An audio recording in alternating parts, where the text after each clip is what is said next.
Alright, and we should be live. Hit the update button, check some things. So, yesterday we had somebody stop by to follow the channel and did not actually say anything, and I got worried because I've been streaming a draft, and if you follow me at all, you know that when I stream drafts, I switch the chat over to emote only because I can't actually see the chat while I'm playing on Arena since it full screens and I don't have a secondary screen to look at the moment. So, I was very concerned I had accidentally left the chat in emote only, but apparently, unless I did, but, you know, I've restarted the computer since then, so it wasn't in emote only, so I had to double check that. So anyway, now that we've gotten that little bit of bookkeeping out of the way, so last time we decided that we were going to build our deck around, I'm going to butcher his name again, Ghyrson Starn. Apparently his species is Kellermorph from the Warhammer 40k.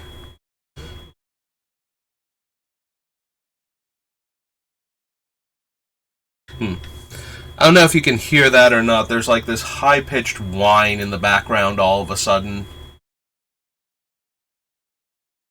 I have no idea where it's coming from, and I can faintly hear a voice, so it's got to be something going on outside, but yeah, I hope you can't hear that, because that is shrill and obnoxious, and it literally just started while I'm talking, out of nowhere, so. So anyway, we are building Ghyrson Starn. I took a moment, I didn't read through all of the character descriptions, but they had an article on the WotC website that explained all of the legendary characters, and you know, I figured I'm building his deck, let me read his, and excuse me, and all I got out of it is that he's some sort of alien-human hybrid that shows up to prep a planet for being assimilated by some weird alien race, so good for him. Pretty awful, but then again, it's Warhammer. Like, I don't think there are any good guys in Warhammer. There are just awful and more awful and sometimes less awful people, it seems like. So anyway, we did Commander 2015 before, and I was starting to get like that headache from staring at tiny card text, and it was getting close enough to time for me to get ready for work that I was just like, you know what, I'm just gonna end it here rather than force my way through the last couple Commander sets that are grouped as Commander as opposed to Magic the Gathering, comma or colon Commander, or set name, comma Commander. So 2016 now, and let's see what we got.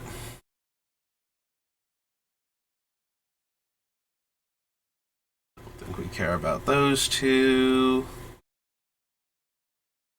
No to the boom pile.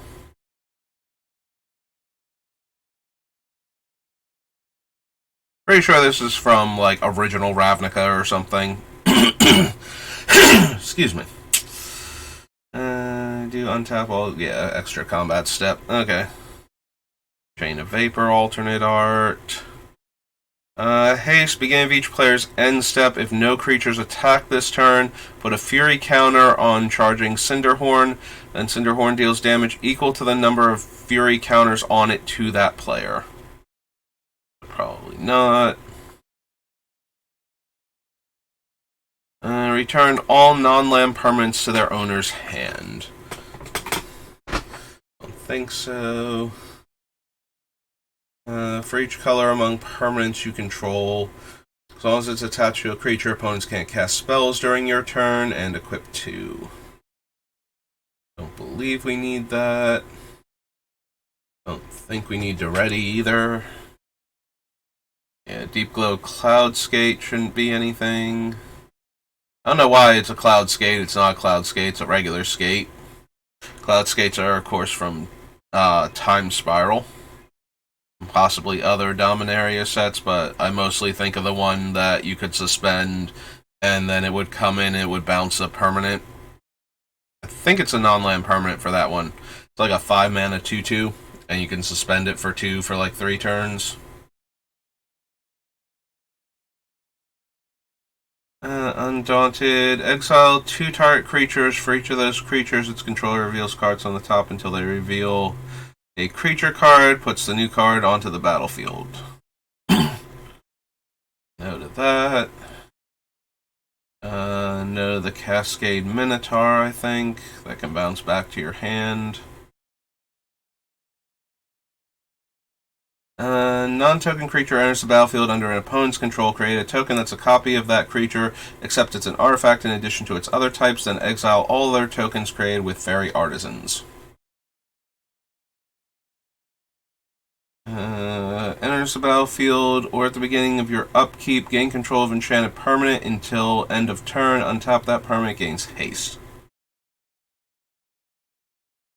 Beginning of each opponent's end step, that player creates a 1/1 red goblin creature token with creatures you control attack each combat if able.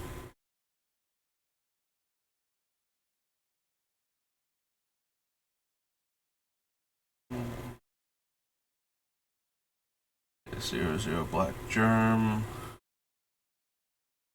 Right, Homeward Path, Humble Defector. Tyrant, Keening Stone. Ludovic's Opus. Flying Haste. Whenever an opponent casts their second spell each turn, draw a card. Not really what we're doing. Ludovic himself is a 1-power creature. Beginning of each player's end step, that player may draw a card if a player other than you lost life this turn. No.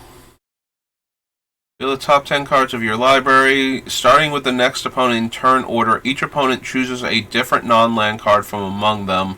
Put the chosen cards into your hand and the rest on the bottom of your library in a random order.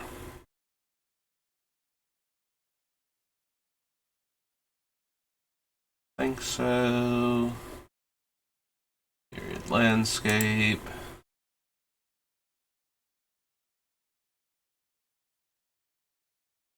Neb's Disc. Opal Palace. It's been cast. Don't think we need that. Past in Flames. Enters the battlefield tapped, and Domain adds 1 mana of each color. Or 1 mana for each land among land types. In any combination of colors. Okay. Alternate artwork. Reigns of Power. Selesnya, Shimmermere, Slobod. It's Spelltwine. No to all of these cards. Or at least the one, like, a lot of them are cards that are going to be in their actual set when we get to it, but not seeing anything. Alternate artwork Windfall. Okay, so that was 2016, on to 2017.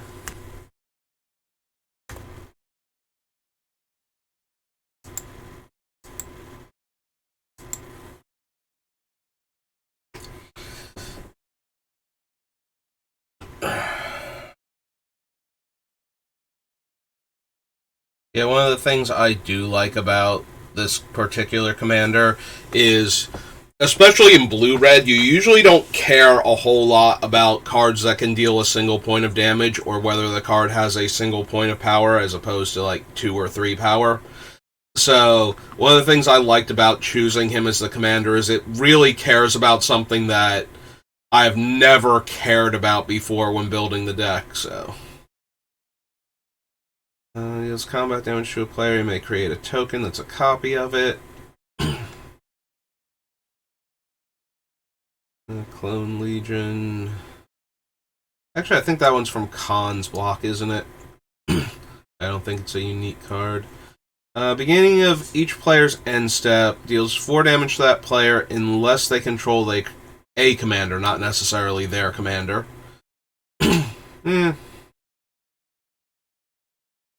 Whenever enchanted player is attacked, create a treasure token. Oh no, actually it's a gold token, so not a treasure token. Each opponent attacking that player does the same. As attack, draw a card. Each opponent attacking that player does the same. Disrupt decorum again.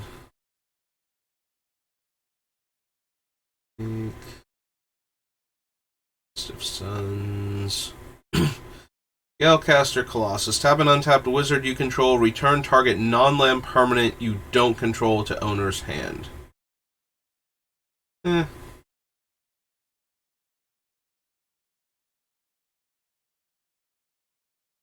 Destructible. Hides.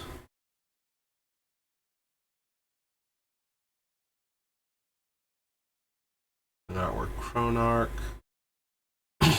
Choose a creature type. For each creature you control of the chosen type, create a token that's a copy of that creature. Those tokens gain haste. Exile them at the beginning of the next end step. Maybe. I know we're going to have potentially a lot of wizards, specifically. Like, there are a lot of wizards in both blue and red that have tap deal of damage.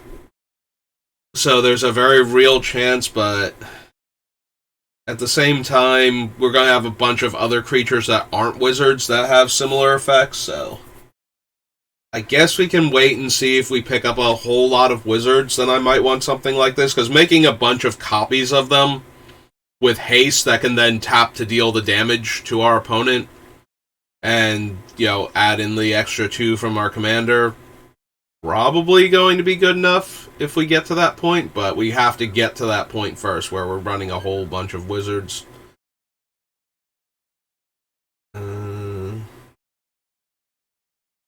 Cards converted mana cost. I mean, we'll see him again in Return to Ravnica. Oh, hey, it's Nin. Hi, Nin. Yeah, I don't think we need Nin in this deck. Like, yeah, she can deal A damage, but I really like her when she's damaging my own stuff to draw tons of cards, as opposed to killing our opponent's things and letting them draw cards, so don't think we actually want Nin in this deck.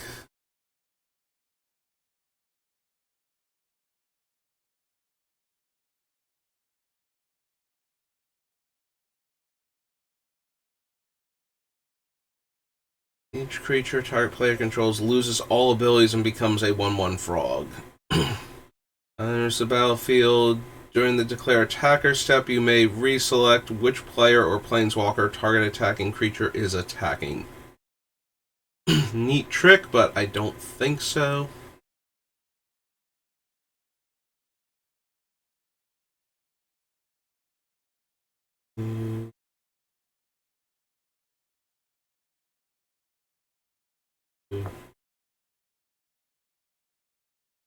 This haste. Beginning of your upkeep, destroy this creature. Reveal cards from the top of your library until you reveal a creature card. Put that card onto the battlefield and attach Shifting Shadows to it. Then put all the other cards revealed in this way on the bottom of your library in a random order.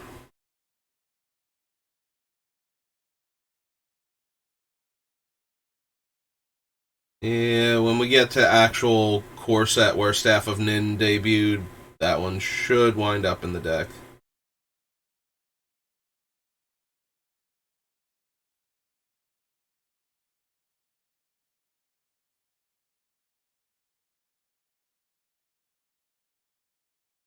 Tyrant's Familiar.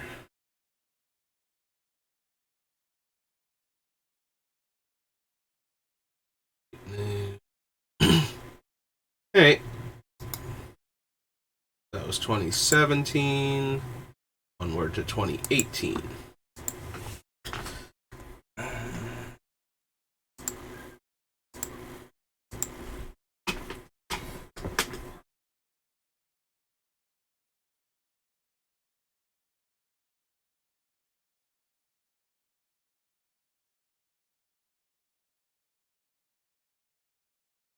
Augury. Exile the top 8 cards of your library. You may put a land from among them onto the battlefield. Until end of turn, for each non-land card type, you may cast a card of that type from among the exiled cards without paying its mana cost.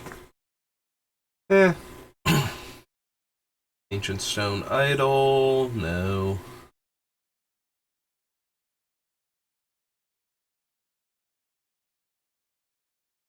Rudiclad. Creature tokens you control have haste. At the beginning of combat on your turn, create a 2/1 blue mirror artifact creature token. Then you may choose a token you control. If you do, each other token you control becomes a copy of that token. Doesn't seem particularly good for what we're doing.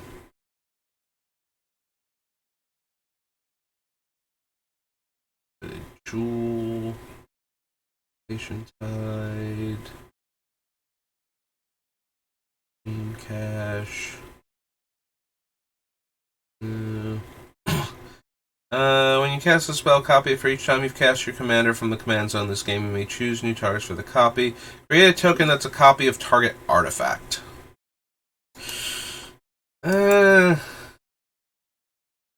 Probably not.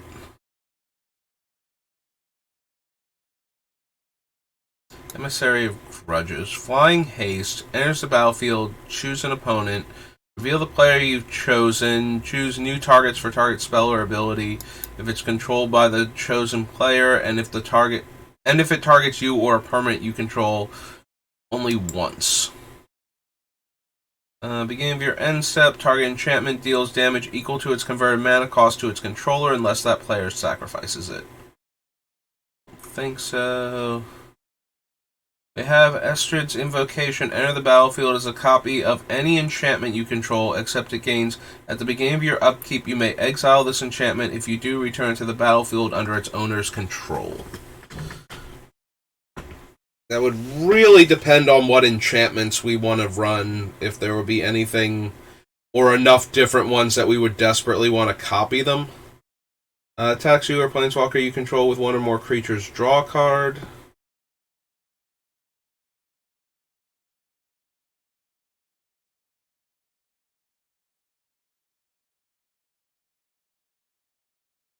There's the red one. Copy target instant or sorcery. You may choose new you choose new targets for the copy. That one's also 4 mana.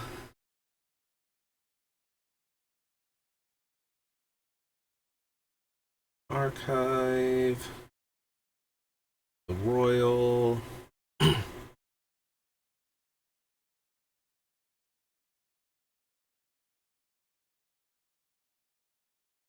I think we already had Loyal Apprentice, who makes 1/1s. The Loyal Drake is beginning of combat on your turn. If you control your commander, draw a card. Certainly okay. Think we can do better. 5/4 flyer. Landfall makes the Dragon's Egg token.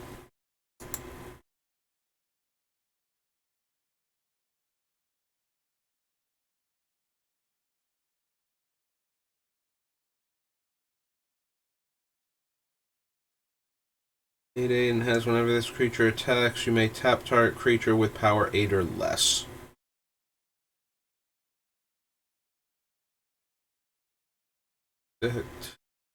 Primordium is the beginning of your end step. You may manifest the top card of your library.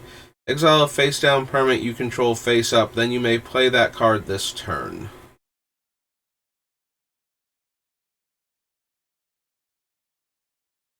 Target permanent you own on the bottom of your library. Reveal cards from the top of your library until you reveal a card that shows a card type with that permanent. Put that card onto the battlefield, and the rest on the bottom of your library in a random order, and it has retrace. Retrofitter, Reverse Engineer, Planeswalker, Commander Saheeli. 1/1 colorless servo token. Next spell you cast this turn costs 1 less to cast for each artifact you control. For each artifact you control, create a token that's a copy of it. Those tokens gain haste. Exile those tokens at the beginning of the next end step. Nothing too crazy. Copy of target artifact.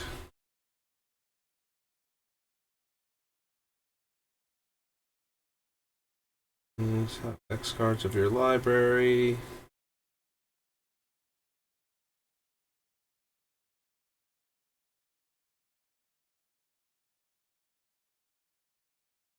No, I don't think so anyway.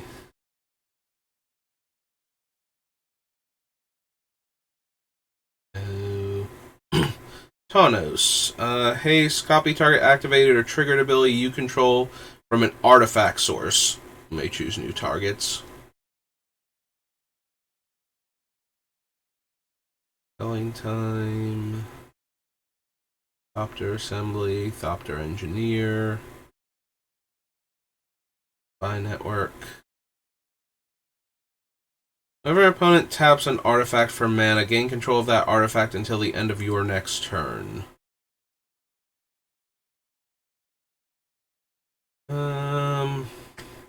Yeah, I don't think we really have anything that we're doing with that.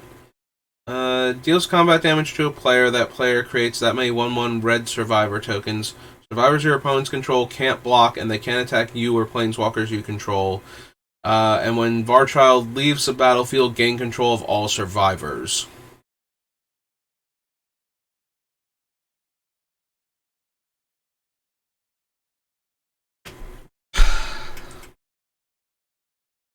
So she deals damage to a player. They make 3 1/1s, most likely. Those 1/1s can't attack me, and when she dies, I get them, and then they become functionally 3/1s with my commander. Maybe? Possibly?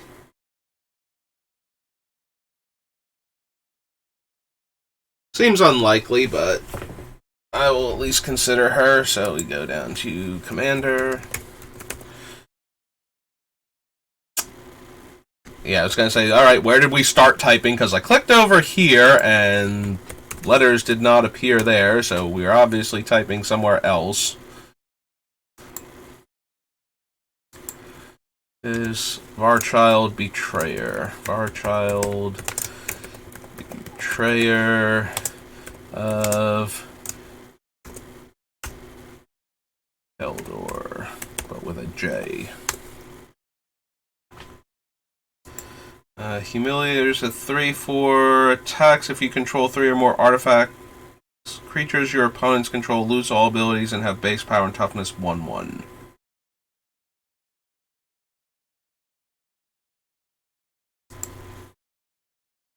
Okay, so that was 2018. So Commander 2019. Then we skip 2020, and then we go 2021. I always forget, is the 2021 Ikoria or is the 2021 Strixhaven? Because it's one of those two, and I always forget which one. I mean, I guess when we get lower, I'll be reminded which one is actually on there. Meantime, attacks each combat if able. Attacks discard your hand, then draw 3 cards, and it has madness. Don't think so.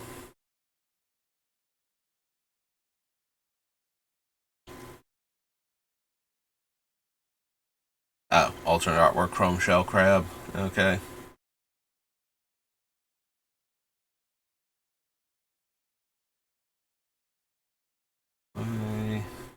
Dockside Extortionist is a 1-power creature. So I would get X treasure tokens, where X is the number of artifacts and enchantments my opponents control. The question becomes, what are we doing with the mana from him? Like, I'm all for adding him to the deck. I almost put Darkside Extortionist. Dockside Extortionist.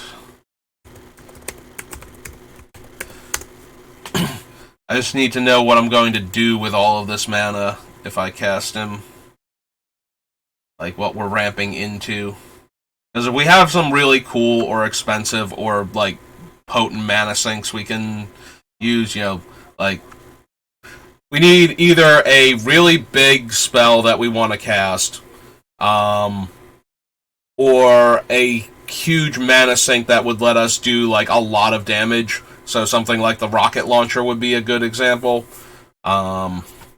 where having all of this treasure would allow us to just basically win the game. So we need to see how many things we have like that, where the Extortionist is going to get us a huge mana advantage. Deals X damage to values you choose among any number of targets. Oh, it actually has a casting on. Whenever a creature dealt damage this way dies, this turn populate.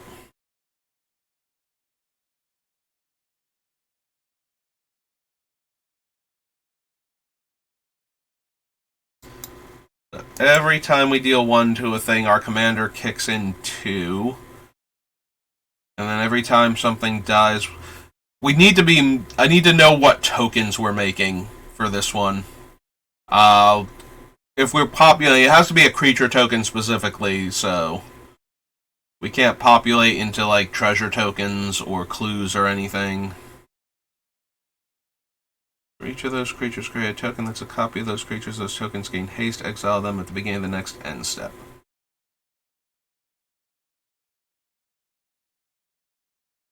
Night the Future. No. Alternate Ixodron.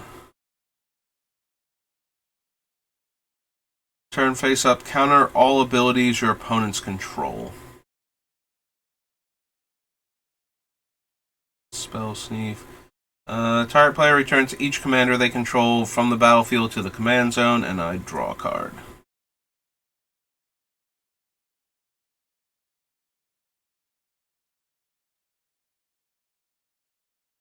Creatures target player controls have base power and toughness 1/1. I mean, I'm intentionally trying to make all of our stuff 1. Kill your next turn. Creatures target player controls. The nice thing, though, is that allows us to kill all of their things, since we're going to have a lot of 1 damage effects in our deck.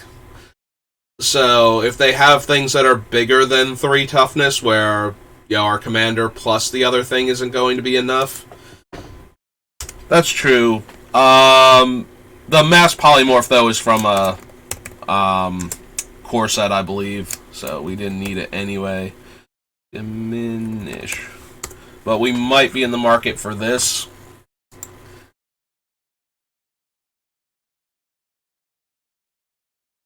Retrieval. Yeah, just as a way to kill, like, I don't know. I was going to say Ulamog, but he's indestructible. But you get the idea. Killing giant things. And we might even be able to kill Ulamog. I'm considering, like...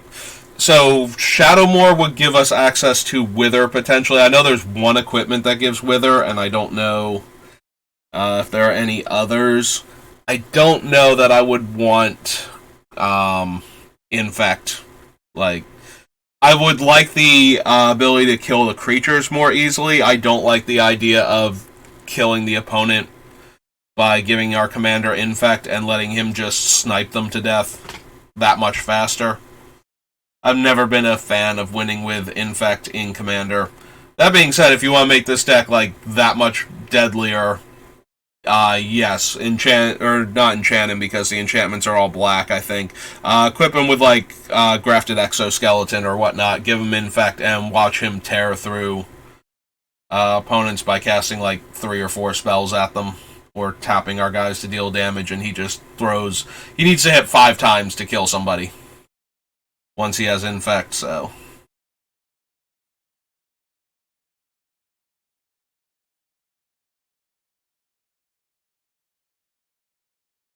I think we want Scroll of Fate. Secrets of the Dead is a reprint. Cast your commander, return from the graveyard to the battlefield. No.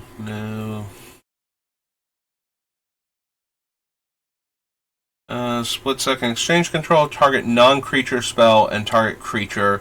Then that spell's controller may choose new targets. Attacks each player who controls the most lands, sacrifices 2 lands. Not really doing anything we care about. Enters the battlefield with a number of 1/1 counters on it equal to the greatest number of cards in an opponent. An opponent has drawn this turn. When it dies, draw cards equal to its power. Eh. So being Shapeshifter deals 4 damage. Divide as you choose among any number of targets and has Madness 3. Violent Eruption, was that actually from Torment originally? I cannot remember. It is. Okay.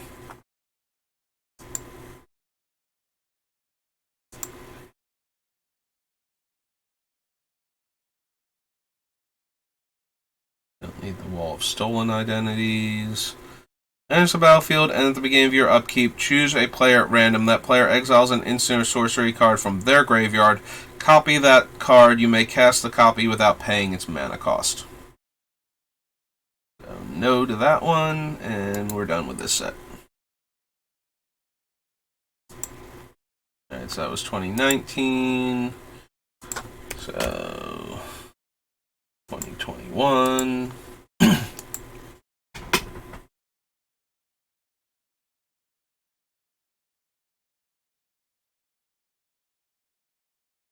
Gale, Aether Spouts, Apex of Power.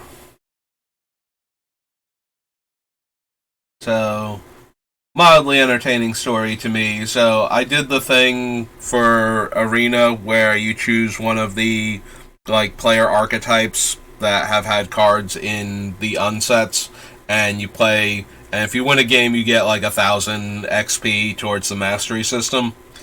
So I chose Vorthos because the way it's set up, so it's in. You start off with Omniscience effect in play, where all of your spells are free. You only get 3 cards in your opening hand, and once per turn you can add 1 mana of each color. So that way, if you get an effect that lets you do something by spending mana other than casting the spells, and you can only cast spells from your hand, I believe, for free.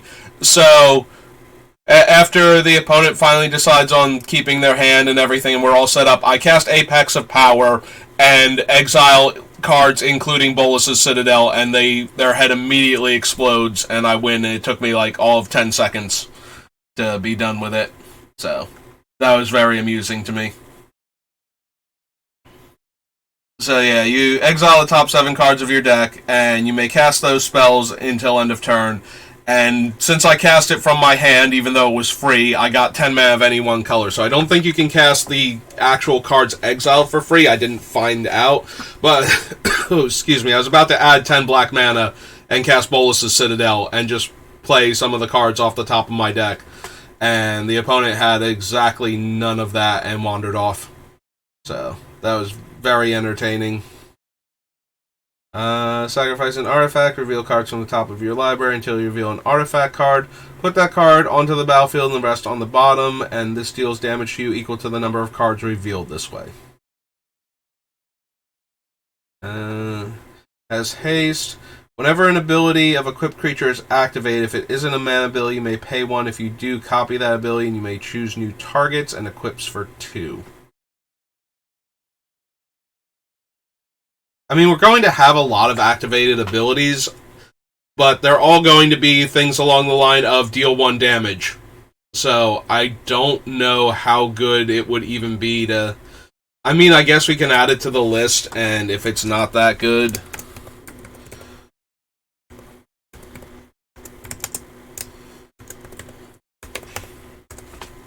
I could see it actually not being good, but just,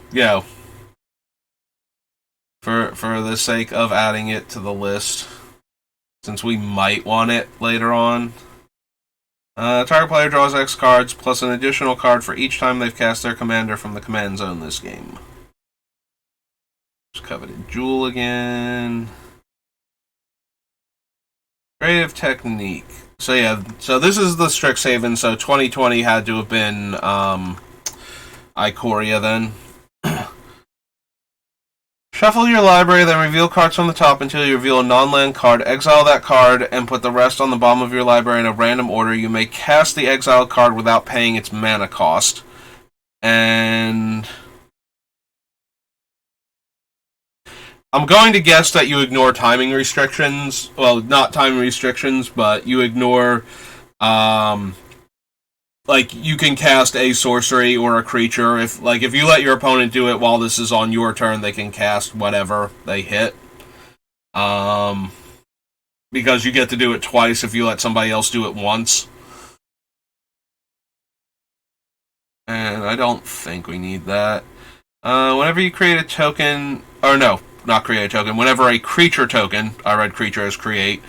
Whenever a creature token you control deals combat damage to a player, draw a card, and it is a 3/3 flyer. I have no maximum hand size. Probably not. Like, I expect us to have some number of tokens in this deck, like a bunch of 1/1s. So that way we can deal like 3 damage with our 1 power token army. As long as our commander's alive. Yeah, I do recognize that we do need our commander alive for all of this. I'm going to deal 3 damage to everything that I keep talking about, but our commander is also 3 mana and has ward, so I'm expecting this guy to come out early and to survive a little bit. Not a lot, but a little bit when he first comes down. So I'm fairly confident we're going to have, some amount of time with him on the board. But yes, the opponents can kill him at instant speed in response to us dealing damage to them, and then we won't get all the extra damage, and it'll be sad. To a player, that player exiles cards from the top of their library until they exile an instant or sorcery card. I may cast that card without paying its mana cost. Then that player puts the exile cards that weren't cast this way on the bottom of their library in a random order. Factorial Theorist. Caster copy an instant or sorcery, create a fractal, and it gets X counters where X is that spell's mana value. And 4 target creature token can't be blocked this turn. Don't think so.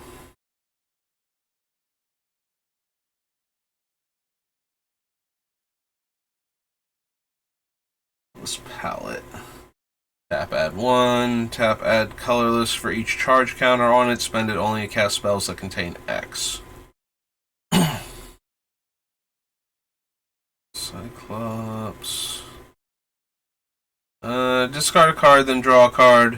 When you discard a non-land card this way, Fiery Encore deals damage equal to that card's mana value to target creature or planeswalker, and this has Storm. Don't think so. Don't think I care about the Nexus. It's fractal token making. Enters the battlefield with X counters on it, where X is the total mana value of instant and sorcery cards in your graveyard. Draw 2 cards, then exile it with 3 time counters on it. Reforge attacks, exile the top card of your library. You may play that card this turn. Whenever you exile 1 or more cards from your library and or graveyard, she gets a 1/1 counter. Don't think so.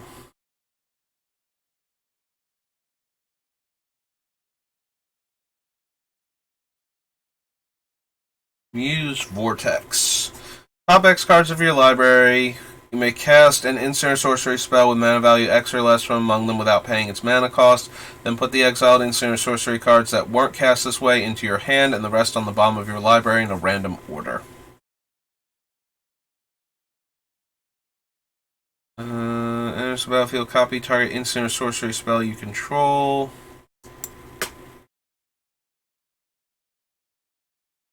Vision. Octavia the Living Thesis. Spell costs 8 less to cast if you have 8 or more instants and sorceries in your graveyard. Ward 8, Magecraft. Target creature has base power and toughness 8/8. That's a lot of 8s, but not anything that I feel like I'm interested in. Turn all creature tokens to their owner's hand. Turn all non-token creatures to their owner's hand.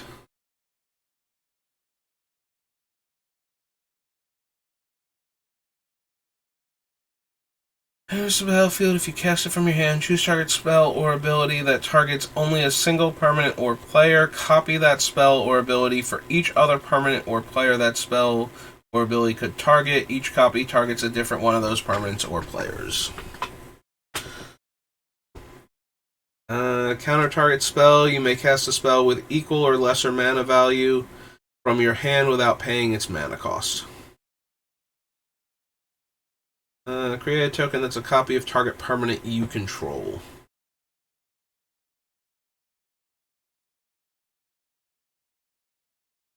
In combat on your turn, create X tokens that are copies of another target creature you control, where X is 1 plus the number of instant and sorcery cards you've cast this turn. They gain haste. Exile them at the beginning of the next end step.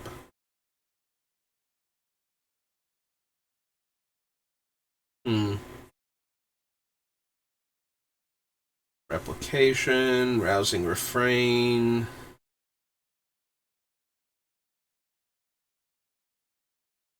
Ruin grinder again.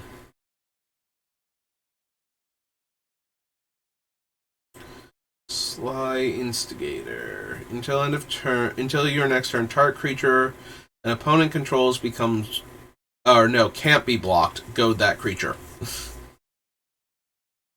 2/4. Spawning Kraken. Combat damage to a player. Create a 9/9 blue Kraken token. Don't think we need that.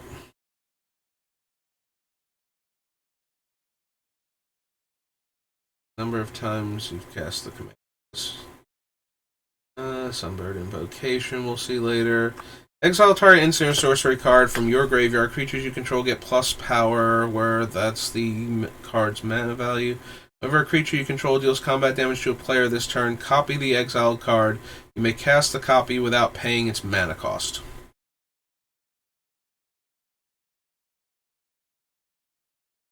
Instant or sorcery card from your graveyard. Creatures you control get plus X power, where X is that card's mana value. Whenever a creature you control deals combat damage to a player this turn, you may copy that. See, the problem is that if we turn all of our little guys into slightly bigger guys, and we copy like a 1 damage spell, then we're not super doing it at that point. Like, it'll be about the same, I think. I guess not. We would get all the triggers from our commander, but it's still, and it's a 6-drop, and they have to connect. And the commander has to live on top of that, if we're going to pull that level of shenanigans. They create a treasure token for each opponent that does. I create a treasure token. Whenever a non-token creature enters the battlefield under an opponent's control this turn, create a token that's a copy of that creature.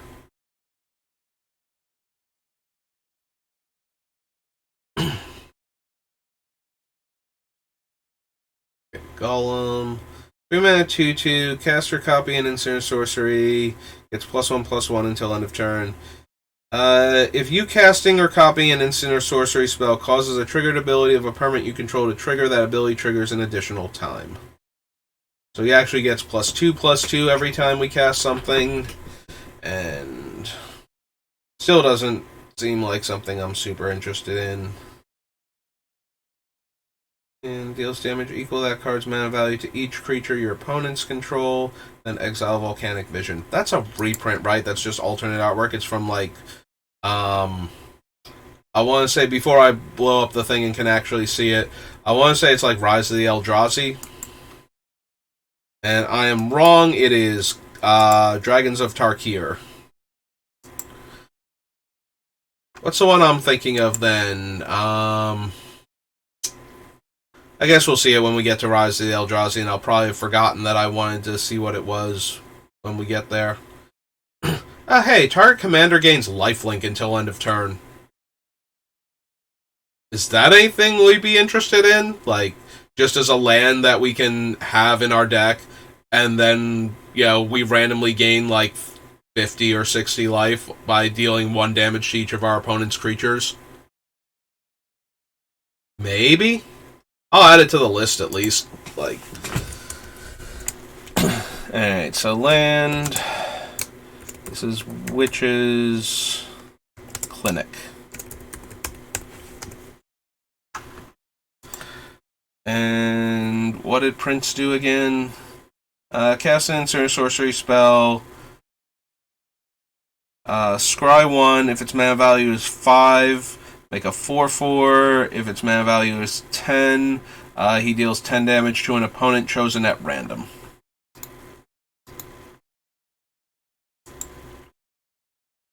Alright, so that was Commander 2021. Then the anthologies, Commander Collections, Commander Legends. Alright, how many 1 damage effects do we find in here? And 1 power creatures with good abilities.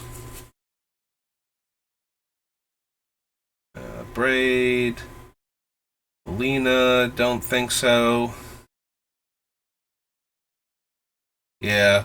I kind of want us to have a bunch of 1 power creatures in this deck, so she's extra not good here. Enters the battlefield, exile up to 1 target non-salamander creature, and give that creature's controller a 4/3 salamander.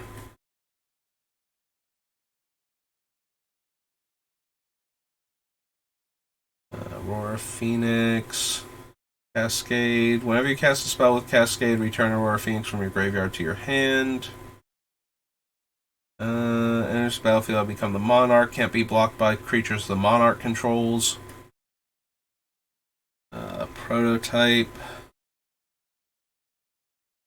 The creature gets +1/+0 for each opponent you have.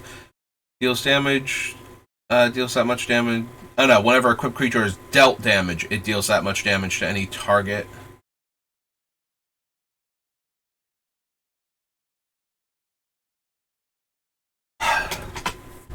Alright. So, I'm kind of tempted to add this to the list. I'm pretty sure, though, this is from the actual Commander deck. Like, this was the sword for that one guy. I could be wrong. Is this actually in the set? Yeah, Yleth. I'm pretty sure he was one of the, like, Commander pre-con decks. So the reason why I'm considering adding this is there's a part of me that wants to make our Commander indestructible, so that way we can run Pyrohemia, which is the red pestilence from Planar Chaos. And if he were wearing this at the time, every time we dealt 1 damage to him, that would cause him to deal 1 damage to any target, which would then allow him to deal 2 damage to that target on top of that. I don't know if that's good enough. And he definitely has to be indestructible because our commander is a 3/2, and he will shoot himself if he is dealt 1 damage by a source we control. He will, like, he's just so busy pointing guns and pulling triggers, he's not even gonna notice until it's too late. So I do, like, there's a part of me that wants this in there because of that. I don't know if it's actually gonna make it. It probably won't because we won't have enough room for it and the Pyrohemia. Like, we'll be running the Pyrohemia, but we'll be running other stuff, and we'll have to cut this one because it's only good in, like, narrow situations like that. So, Haste and Cascade. Equal the number of cards in your hand, no maximum hand size, is dealt damage, draw that many cards.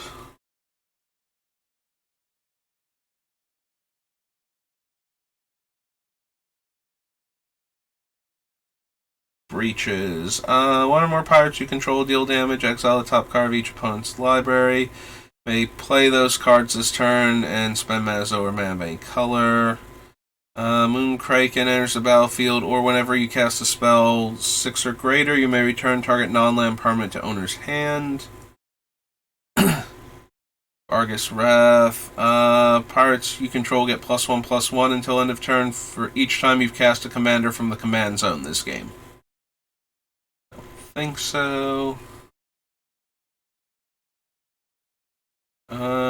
Gets +1/+0 for each land defending player controls. No. Or another pirate enters the battlefield, gain control of target creature until end of turn, untap it, and it gains haste and is a pirate until end of turn. Command beacon, command tower. Equipped creature gets +3/+3 and has protection from each color that's not in our color identity. We really kind of want to gain protection from blue or red, so that way our own stuff doesn't die if we deal damage to it. So that way we can't deal damage to it, so that way we can't deal 1 damage to it, so that way we don't have to snipe it afterwards. Confiscate. Court of Cunning. Number of target player, mill 2 cards. If you're the Monarch, they mill 10 cards. 2 damage. If you're the Monarch, deal 7 damage. You become the Monarch. Sacrifice any number of artifacts enter creature spells, cost 2 less. And 2 less to cast for each other artifact or creature you sacrifice this turn.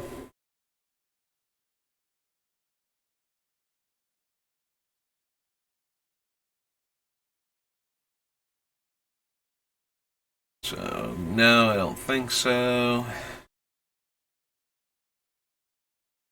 Crossroads Augur. If you would scry a number of cards, draw that many cards instead. Enters the battlefield, you become the Monarch. Opponent attacks you while you're the Monarch, deals damage to that player equal to the number of cards in their hand. Spells your opponents cast that target 1 or more of your commanders cost 3 more to cast. So it gives our commander functionally an additional ward 3 while it's in play. And it's a 1 power flyer. Maybe? Probably not, but I find it at least a little interesting. Its name is Essior, Wardwing Familiar.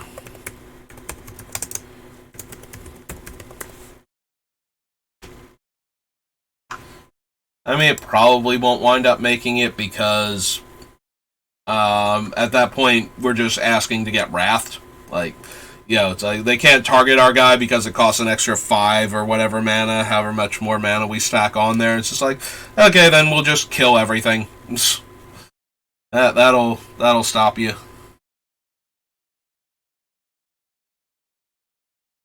Fathom Fleet Swordjack.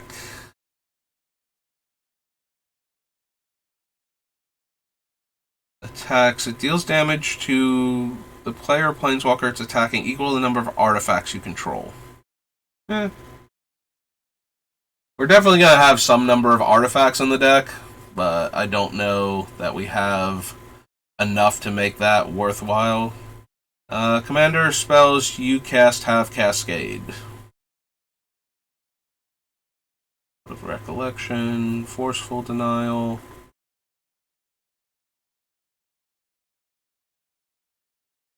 Attack your opponents and planeswalkers so they have haste.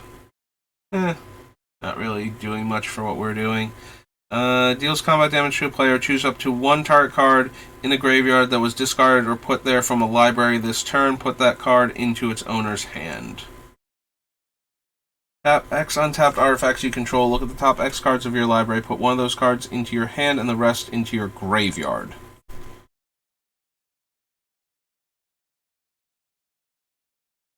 Okay, Courser.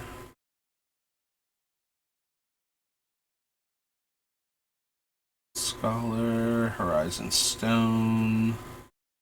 Good old Hole Breacher, who I believe finally got banned in Commander last year. Right. There's your legality.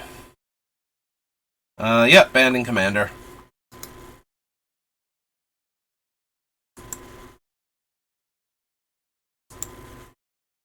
Oops, and I got bumped all the way back up there. EF, G. And nope, there he is, Hole Breacher. Inquisitive Pilfer dies, create a treasure token, and then it has Encore. The engine, interpret the signs into the royal. Oh wow, there's 3 whole pages or 2-color for this set.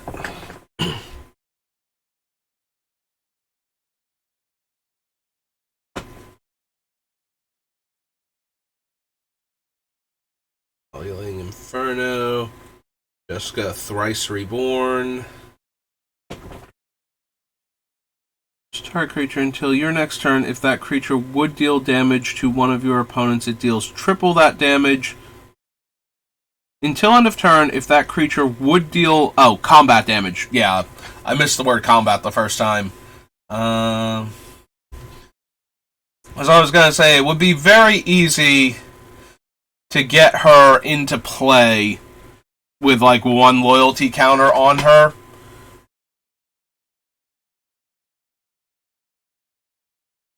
But, yeah, it's combat damage, so...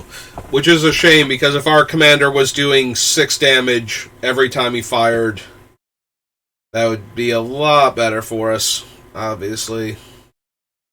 Add red for each card in target opponent's hand. Exile the top 3 cards of your library. You may play them this turn. Jeweled Lotus that we're not running. Commander you control deals combat damage to an opponent, deals that much damage to each other opponent. I mean, yeah, that would get way too out of hand. End step, draw a card. If you cast a spell from a graveyard or activate an ability of a card in your graveyard this turn.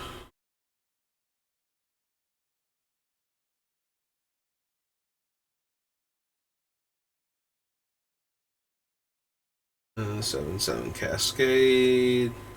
1 or more pirates. Create a treasure token for each opponent dealt damage.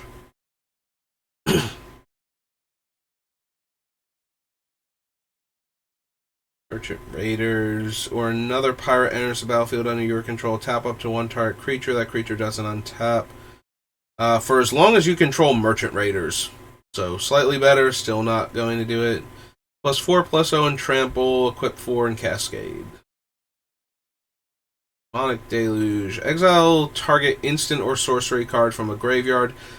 Copy that card 3 times. You may cast the copies without paying their mana cost, then exile Demonic Deluge.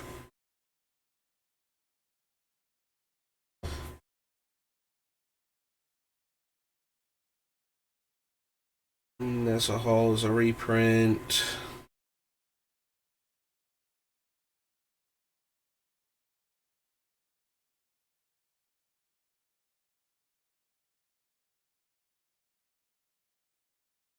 We care about Triniform at all. Deals combat damage to a player. Untap each creature you control. After this combat phase, there is additional combat phase. Fort Razor can attack a player it has already attacked this turn. Probably don't need that one. Assault, Renegade Tactics. 0/1 First Strike Menace Trample. Card. Sakashima of 1,000 Faces. Enters the battlefield as a copy of another creature you control, except it has Sakashima of 1,000 Faces. Legend rule doesn't apply to permanents you control.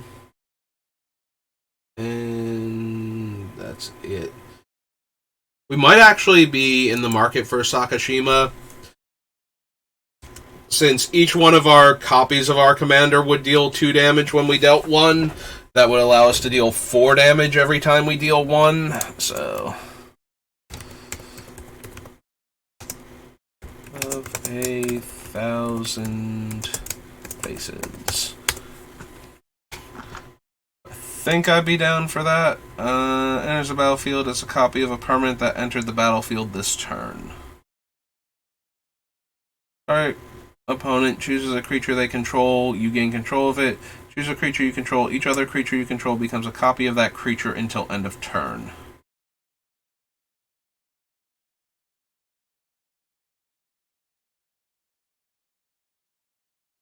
Enters the battlefield or attacks Scry X, where X is the number of attacking creatures. I don't know why I read enter the battlefield from. It's only when it attacks.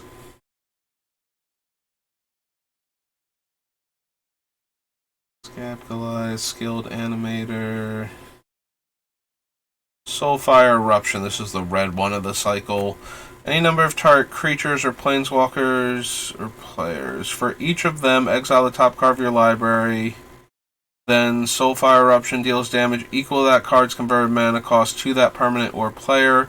You may play the exile cards until the end of your next turn. Okay, and on to the last page. Soulsfire, Spark Tongue Dragon. Sphinx of the Second Sun. At the beginning of your post-combat main phase, you get an additional beginning phase after this phase. Beginning phase includes untap, upkeep, and draw. I genuinely forgot this card existed. Yeah, we don't have anything that's triggering on our upkeep so far that I'm super interested in having trigger a second time, so he's basically just draw an extra card at the at the beginning of our post-combat main phase, so useful but not worth the 7 mana at that point just for that. Like, I really want to be getting the extra upkeep effect. Oh hey, it's Togo. Landfall, make a rock equipment. Return a land you control to its owner's hand, untap Trench Behemoth, and it gains hexproof. Whenever a land enters the battlefield under your control, target creature an opponent controls attacks during its controller's next combat phase if able.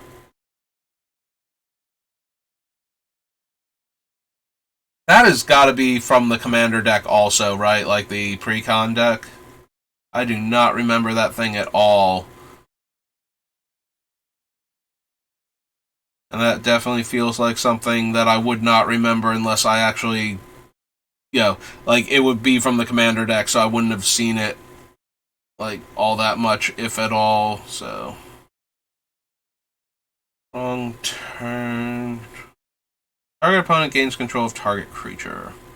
Sarah Renegade attacks.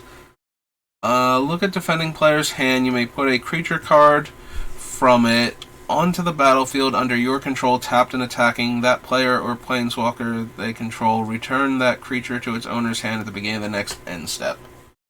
Cool, but not doing anything our deck cares about. So back we go. So that was Commander Legends. So the next one will be Baldur's Gate.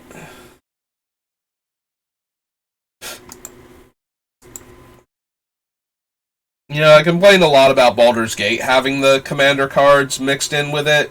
I forgot that that was true for Commander Legends' original recipe also, because it just didn't come up that often. Then again, I think there were only 2 precons for original Commander Legends, and there were, 4 for this one? Or maybe there were only 2. I could have sworn that... No, there were 4, right? Oh, anyway. Whenever a creature entering the battlefield under opponent's control causes a triggered ability to trigger, you may copy that ability. You may choose new targets for the copy. Again, neat, but not anything we need. When you attack, up to 1 target attacking creature can't be blocked this turn. Return that creature to owner's hand at the beginning of the next end step. You may discard a card from your hand. You draw a card for each player being attacked. 4 damage divided as you choose among any number of targets. I don't know that we're running pyrotechnics to begin with. Like, I'm pretty sure we're going to run some number of the arc lightning variants, but right now magic missile is the one most likely to get run, and maybe some of the other ones. So the idea of running this 6-drop, the idea of running Volcanic Dragon and Pyrotechnics as a single card is not super appealing right now, even with what we can do by dealing 1 damage to each of up to 4 targets. It's close, though. I'm gonna add it to the list, and then we can always get rid of it later.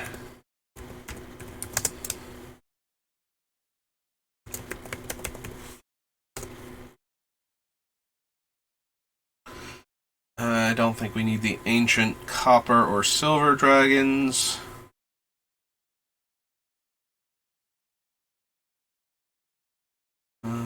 To 2 target creatures, each get +1 power until end of turn and can't be blocked. Creatures your opponents control get -4 power.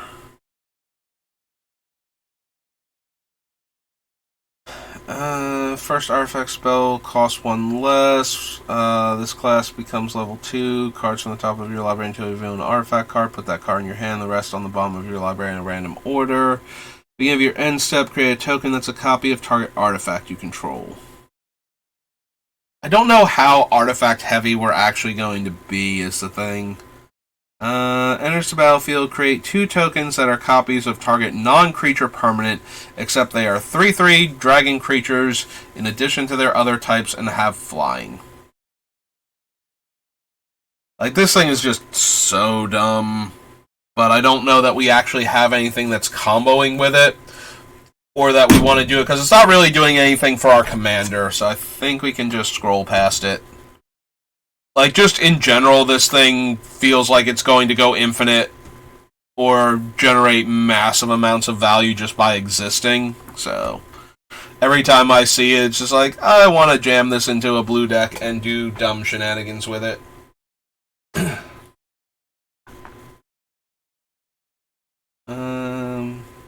Yeah, it's the Cascade Phoenix again. All creatures have double strike and attack each combat if able. Creatures your opponents control with power less than his power are goaded. Whenever a goaded attacking or blocking creature dies, you create a treasure token. Yeah, I don't think we need him.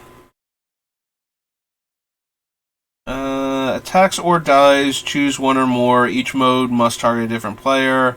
Draws 3 cards, then discards 3 cards at random. Sacrifices a non-token artifact. Deals damage to target opponent equal the number of cards in their hand. If this spell targets a commander you control, instead counter that spell's scry 2, then draw a card. Number of gates, no. Blasphemous Act. Blood Boils Sorcerer. Enters the battlefield, you take the initiative. Sacrifice an artifact or creature, goad target creature. Exile target creature you control, then return that card to the battlefield under its owner's control and draw a card. Goad creatures your opponent's control can't block. When you cast a non-creature spell, goad target creature an opponent controls. Yeah, I don't think so.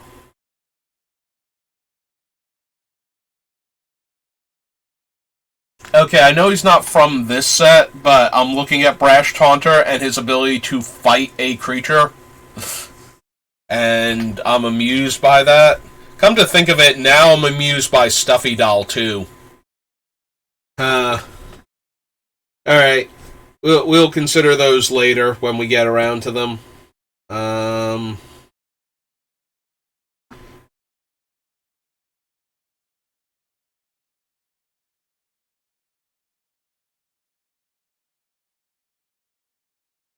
Until end of turn, creatures you control have base power and toughness X, where X is the number of cards you own in exile and in your graveyard that are instant cards, are sorcery cards, and or have an adventure.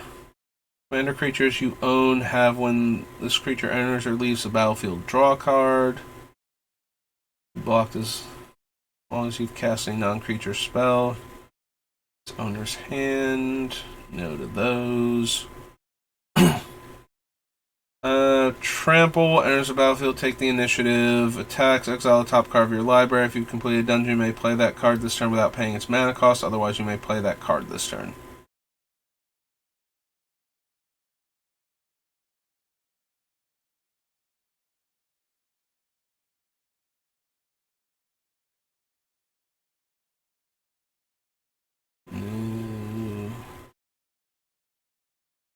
Commander creatures you own have 2 sacrifice an artifact, put a +1/+1 counter on this creature, and draw a card. Don't think we need that. Impulsive Research, Cone of Cold.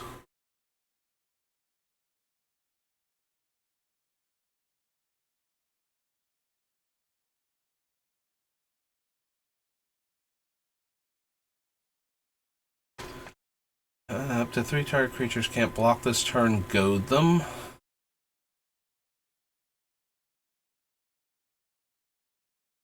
Curses again. Creature opponent controls attacks 1 or more of your opponents, double its power until end of turn. Monstrosity, and then it goads. Yeah. Deals 2 damage to each opponent and each creature they control. If this spell was cast from exile, it deals 5 damage to each opponent and each creature they control instead. Beginning of your upkeep, put 2 descent counters on Descent into Avernus. Then each player creates X treasure tokens, and Descent deals X damage to each player, where X is the number of Descent counters. Don't think so. Cast a non-creature spell, exile up to 1 target non-land permanent you control, then return to the battlefield under its owner's control. Nope. 3 target non-attacking creatures until end of turn. Untap those creatures. They block this turn if able. Draw 3 cards. Beginning of your end step, if a source you control dealt 5 or more damage this turn, create a 4/4 red dragon token with flying. Does it have to be all at once?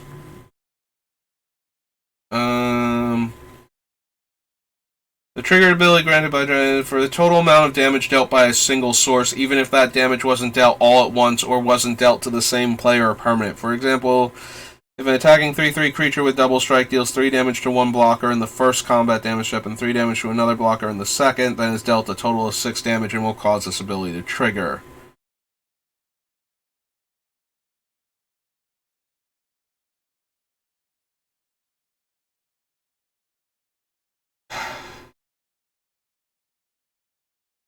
I mean, we can trigger it, but first I wanted to know if it worked, but now that I'm looking at it, it's a 5-drop enchantment, and we're going to make some 4/4 dragons.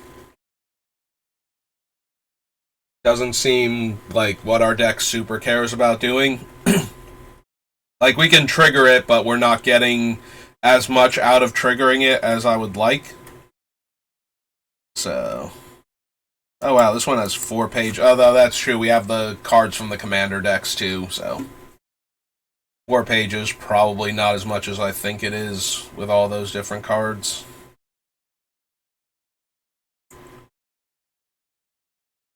Yeah, I don't think we're actually delving into the dungeon anytime soon.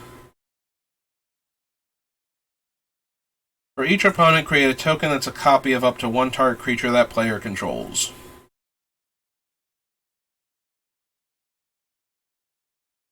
Nope. Enchant creature you control. At the beginning of your upkeep, create a token that's a copy of enchanted creature, except that token is a 1/1. When enchanted creature dies, if that creature was a horror, return endless evil to owner's hand. I do like the idea of making a whole bunch of 1/1 copies of our things, but we don't have that many. I don't think we're going to have that many horrors either. So, that is unlikely to actually do what we need it to do.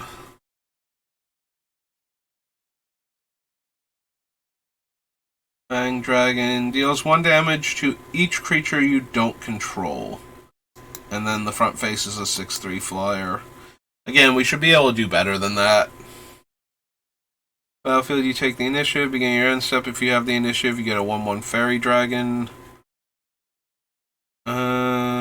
Commander creature, when 1 or more non-token creatures you control deal combat damage to a player, create a 1/1 blue fairy creature token.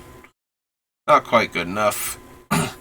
If we got one for each player that we dealt damage to, Actually, do we get one for each player?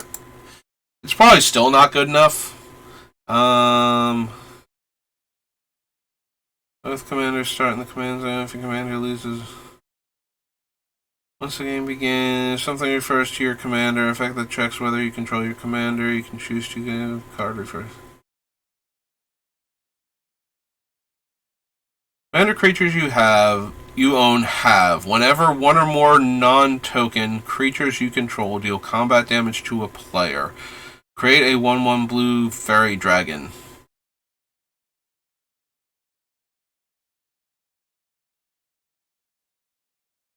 I think you create one for each player.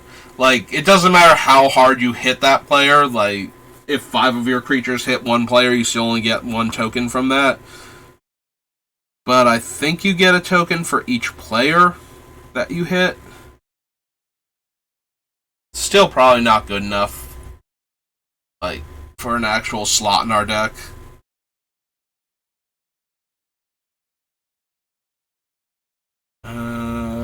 Fearbog Flutist.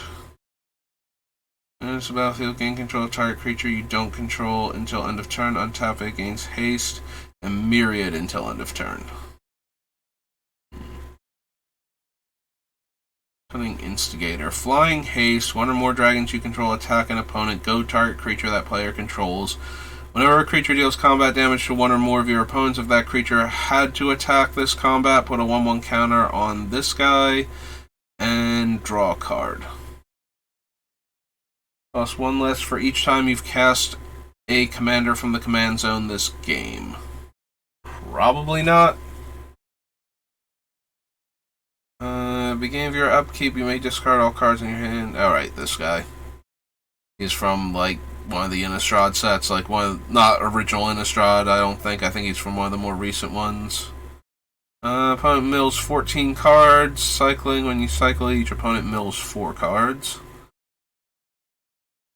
Cast an instant sorcery from your hand. You may cast up to 1 target card of the other type from your graveyard. If a spell cast from your graveyard this way would be put into your graveyard, exile it instead. Don't think so.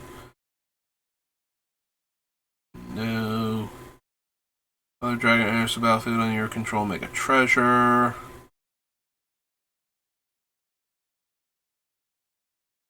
Geode Golem, Geode Ranger. Enters the battlefield under your control. Goad each creature target player controls. Warband, Spymaster. Can't be blocked. Gets +2/+0 as long as you control a commander that's a creature or planeswalker.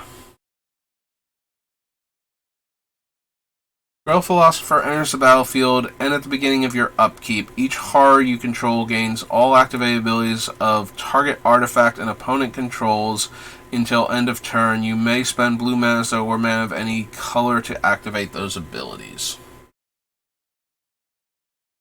Whenever a creature attacks a player, if no opponent has more life than that player, create 2 treasure tokens.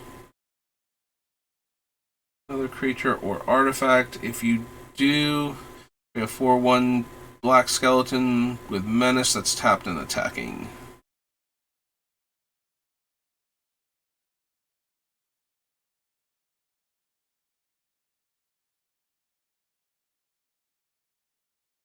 Ogre, Hullbreacher Horror, Ignite Memories, Illithid.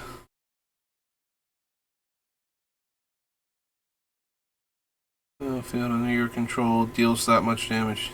Whenever 1 or more artifacts enter the battlefield under your control, he deals that much damage to each opponent. So, if we make 1 artifact at a time, he would deal 1 damage to each opponent, and that would let us deal the other 2. But if we put like 2 treasures into play off an effect, then we're actually losing out on damage. We'd rather make a treasure than make a treasure. That being said, if he's going to deal 3 to our opponents each time we effectively cast a artifact spell, and we might get additional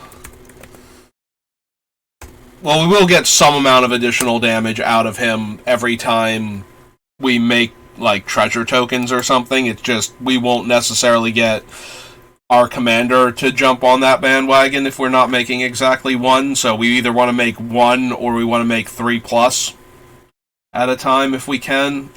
Now, granted, if we make 2 and we only deal 2 damage, that's not the end of the world. We missed out on functionally 1 to 2 damage, depending.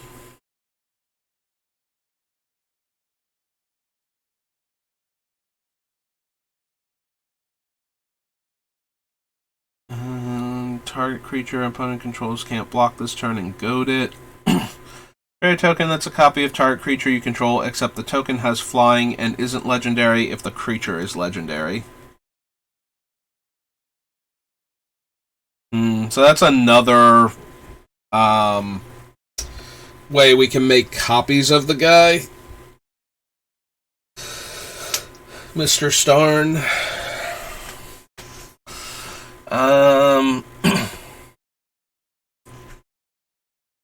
I suppose I'm interested in that then. Arenicus. File duplication.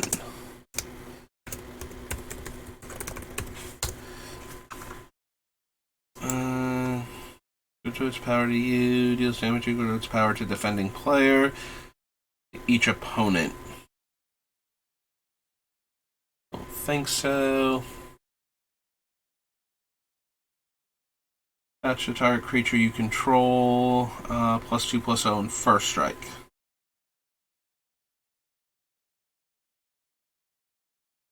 Alright, that's Jessica's will again. I didn't even notice the name, I'm just reading the text.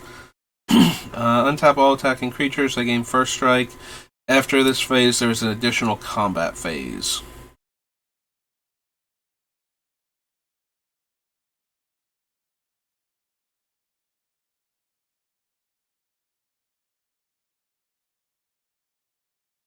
All of these so far. Leyline, Lightning Bolt. Cultist of Tiamat. Cast a non-creature spell. Target creature gets +X power until end of turn, where X is that spell's mana value. Like a 5/5. Adventure spell or dragon spell deals damage equal to that spell's mana value to any target that isn't a commander. Meh. At least for what we're doing, very meh.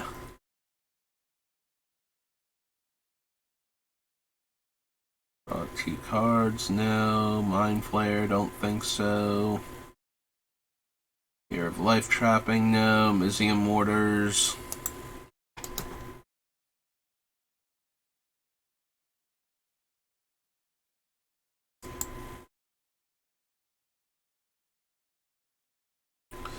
Mocking Doppelganger. In a battlefield is a copy of a creature an opponent controls, except it has other creatures with the same name as this creature are goaded. Controlled by different players. If you control neither of those creatures, draw 3 cards. The 3 target creatures gain flying until end of turn. Enters the battlefield, draw cards equal number of opponents who were dealt combat damage this turn.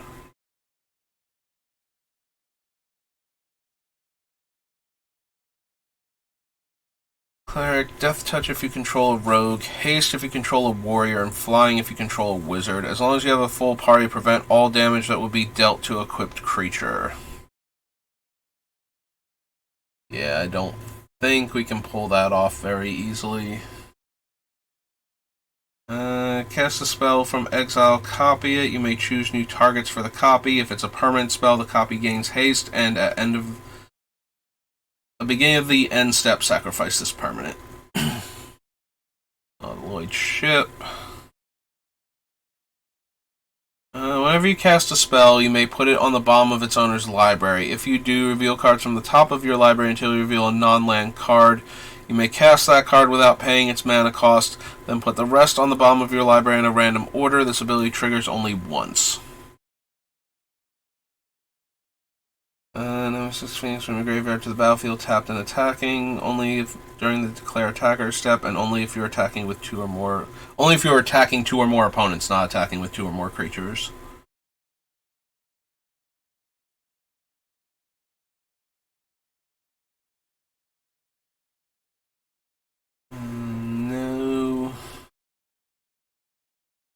No, but I kind of like this one a lot more if we're going to run like the artillerist, because that would be a whole lot of damage and a bunch of artifacts. Because we might want, there's a card from the Return to Ravnica set that let you tap, I think it was untapped artifacts to deal a point of damage. I'm pretty sure it's the 3rd Ravnica set that has it.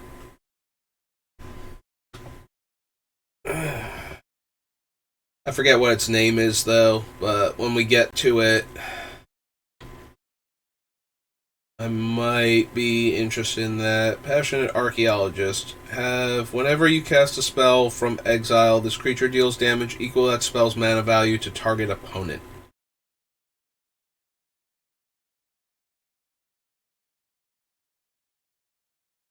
Create a treasure token.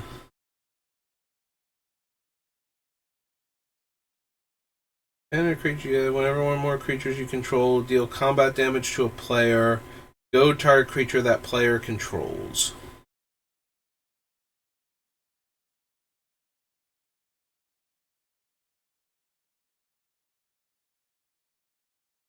So, Pseudo Dragon Familiar.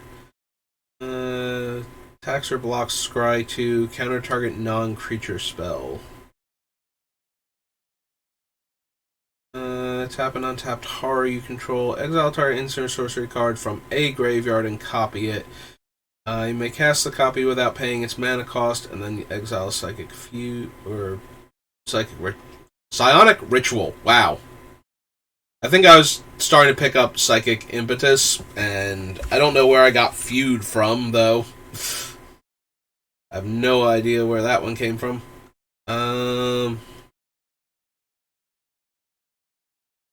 Reckless Barbarian, Factions of Litjara, Reigns of Power.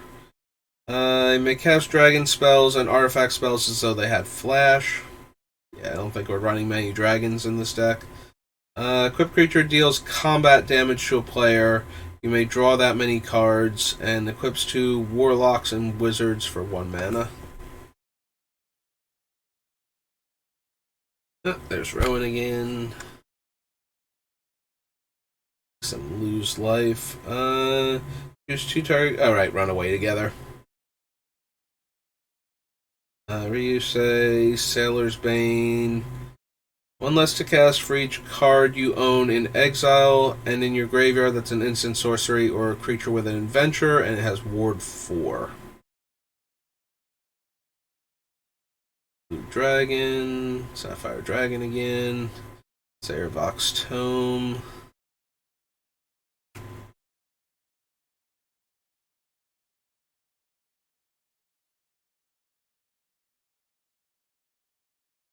Hag again. Shameless Charlatan. Commander creatures you own have 3 mana. This creature becomes a copy of another target creature. Yeah, if I'm not going to keep my abilities, I really don't want to waste time. Yeah, it's just the same guy from the other commander set. Double strike counter on target creature. Then goad each creature that had a double strike counter put on it this way. We can overload it for 7 mana.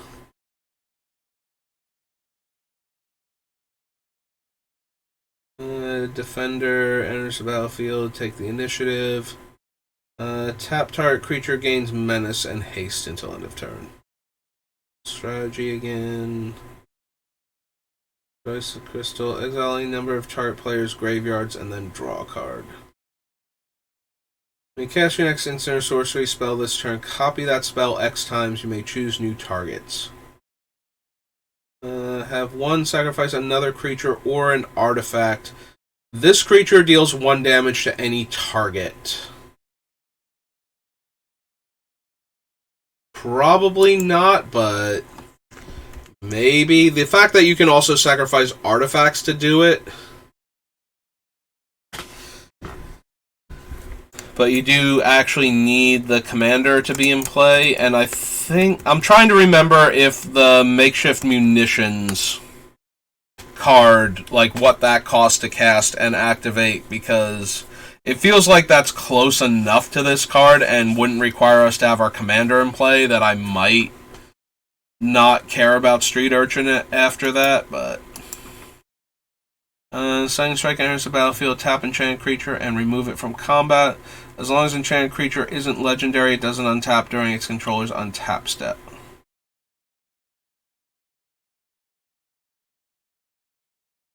Create a treasure, may sacrifice one or more treasures.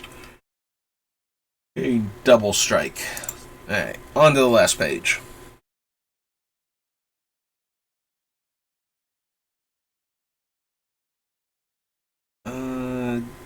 Let's see. Equipped creature attacks, double its power, and then the instant side of it is double strike.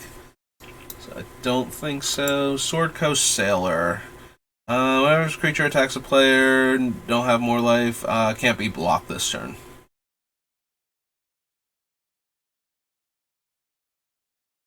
O1 haste attacks go target creature and opponent controls. Beginning of your upkeep, exile the top card of your library. This creature gets +X/+0 until end of turn, where X is that card's mana value. And then you may play that card this turn.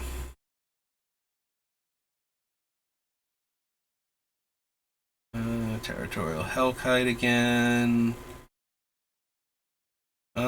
Deals 3 damage to each creature. Choose a creature, deals 3 damage to each creature not chosen this way. 6 damage to each creature your opponents control.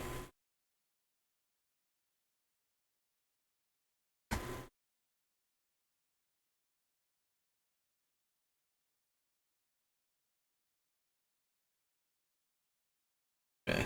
Now I pause for a second. I heard my computer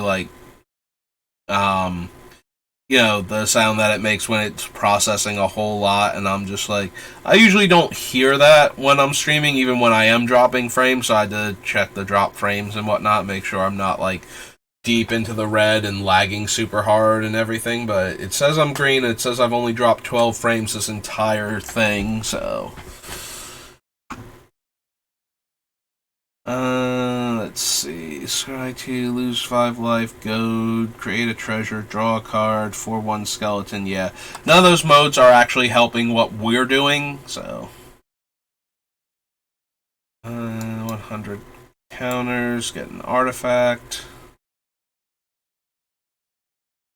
Also lets us roll a d20 for the other thing. I'm getting to the point where I'm having trouble imagining we're going to run any of the dice rolling cards, because I'm just not seeing enough cards that care. That would make me want to bother. Colorless mana equal to its toughness. This can't be spent to cast spells from your hand. Cascade deals X damage to each creature in Planeswalker. Your opponent's control, where X is the number of spells you've cast this turn. Draw a card for each creature type noted for target permanent you control named Volo's Journal. Note one of the creature types that hasn't been noted for that artifact.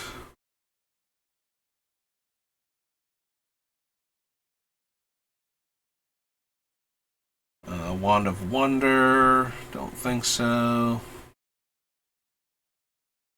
Wandering Fumarole. Warehouse Thief. And you may play that card. Warmonger Hellkite. +1/+0. Wayfarer's Bauble. Wharf Infiltrator. Wild Magic Search. Destroy target permanent opponent controls. Its controller reveals cards on the top of their library until they reveal a permanent card that shares a card type with the permanent. They put the rest of them they put that card onto the battlefield and the rest on the bottom of their library in a random order.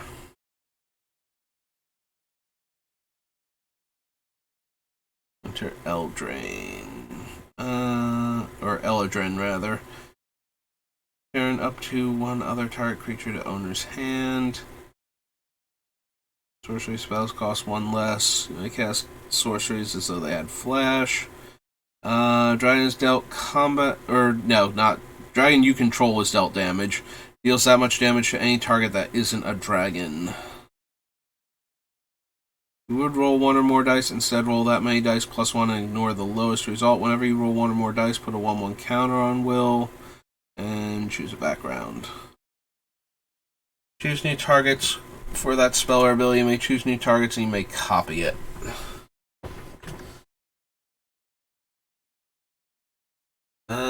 Each creature blocks this turn if able. You create a treasure token for each opponent who was dealt damage this turn. Hive Mind. Whenever a player mills one or more cards, you create a 1/1 black hard creature token. One tap, target player mills 3. One or more creature cards, specifically. Alright.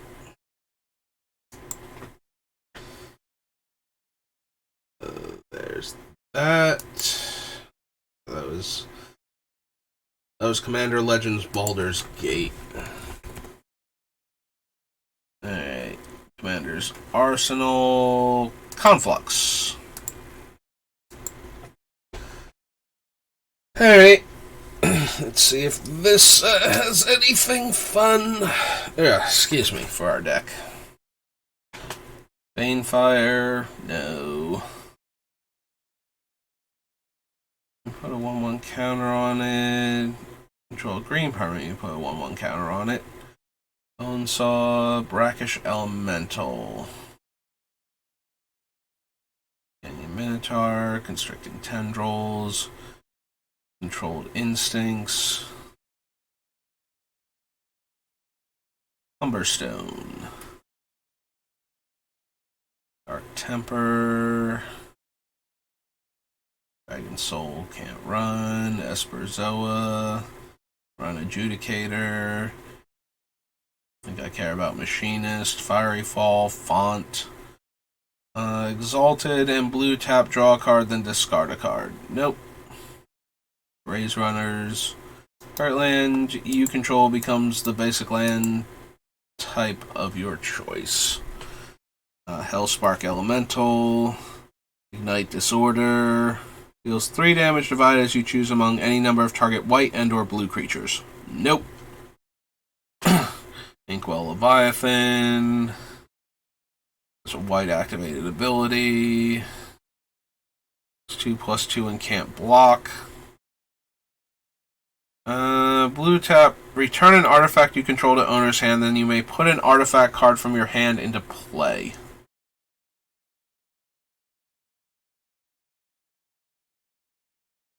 Creature, Cycling 2, Parasitic Strix, Quenchable Fire. Player deals an additional 3 damage to that player at the beginning of your next upkeep unless that player spends blue before that step. Makes 3/1 red elemental creature tokens with haste. Reliquary Tower. So yeah. If nothing else,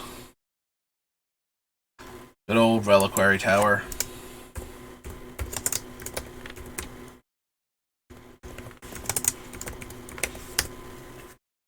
Rupture Spire, Scepter of Insight, Scornful Aether Lich we can't run, Element Performance. Has Death Touch as long as I control a green permanent. Nope. Unsummon, can't run Slaughtermaster. Gains flying until end of turn. If you control a white permanent, return it to owner's hand. Can't be countered in 2 damage. Flying and Devour 1. Deals damage equal to the number of the target creature player equal to the number of goblins it devoured specifically. And Worldly Council. Okay, so nothing too stand out in Conflux. We just got our Reliquary Tower. Conspiracy Take the Crown, and then we're on the core sets that start with core as opposed to magic, comma year or colon year. Oh, go ahead, search. It's okay. Computer's feeling all shy, doesn't want to search in front of everybody.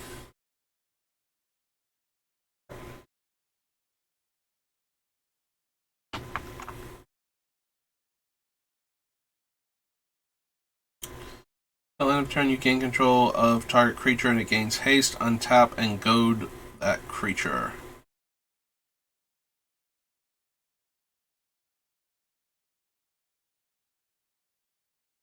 Silver, Burn Away, Burning Wish, Caller of Gales, Canal Courier,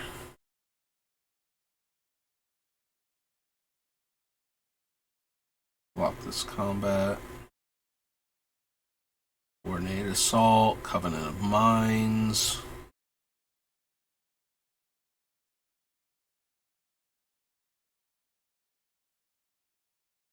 Peacock, Crown Hunter Hireling,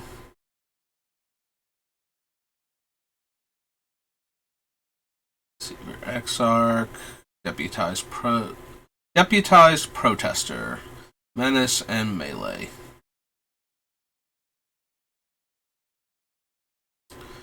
Expropriate. Perfectly reasonable spell. Did we ever ban this in Commander? I genuinely cannot remember. Nope, still legal. Okay. Been a while since anybody has, bothered to be mean enough to cast an expropriate. And I usually can't be bothered to run it either. It's just so over the top and unnecessary. Unless you really don't like the people you're playing with and want to make them miserable, then it is exactly the right level and 100% necessary. 3 damage divided as you choose among 1, 2, or 3 target creatures and or players. Unfortunately, it's a 6-drop 3/3, so I think not. We go target creature defending player controls. Havoc Razor, no.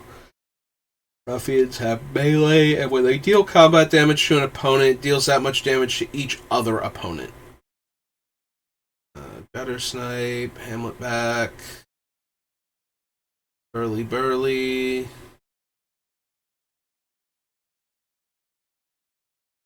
You choose how each player votes this turn, draw a card. Face up during your... Alright. It's just a card that lets you manipulate the draft. Also, he's a slightly better Stormcrow. Other than picking up the illusion type, which may or may not be beneficial depending on what other cards care about.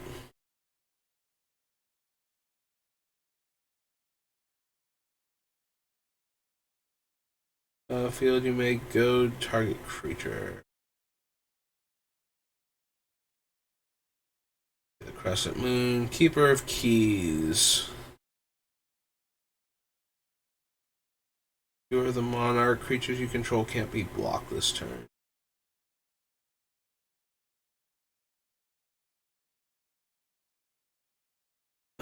Each player that votes feather or quill, 1/1 counter on it for each feather. Draw a card, and then you have to discard a card for each card drawn that way for quills. Alright.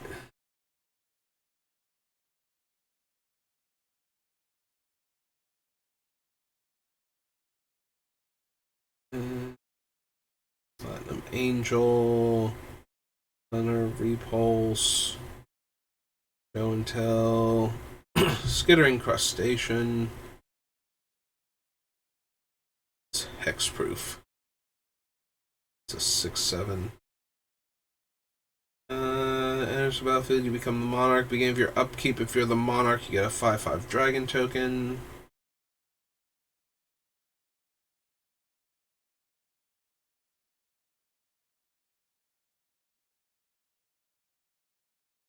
Okay, equipped creature gets +1/+1 and has all the names of non-legendary creature cards in addition to its name.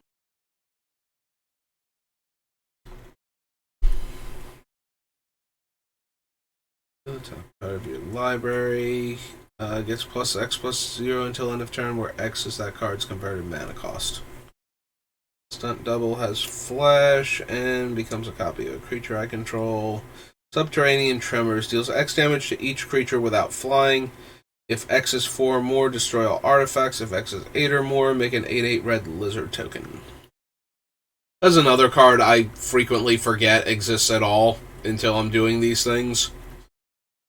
I probably mentioned that I forgot it existed the last time we were going through this while doing red cards, so that would have been our first deck built on stream for the Beamtown Bullies.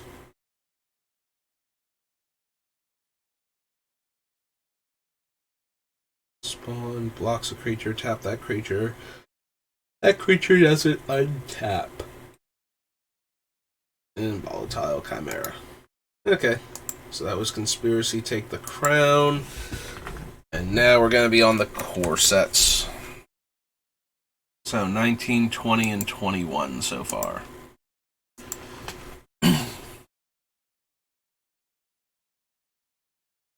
Oh, I accidentally left Conspiracy Take the Crown on there. Yep. Go away, Conspiracy Take the Crown. You're not helping anything by being there. In fact, you are hindering me from looking at these 3 core sets.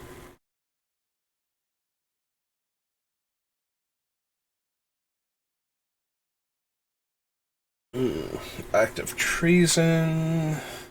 Ether Tunnel. Air Elemental. No.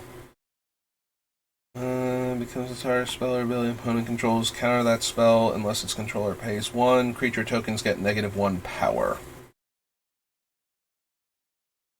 Apex of Power, Arcane Encyclopedia, Wind Mage,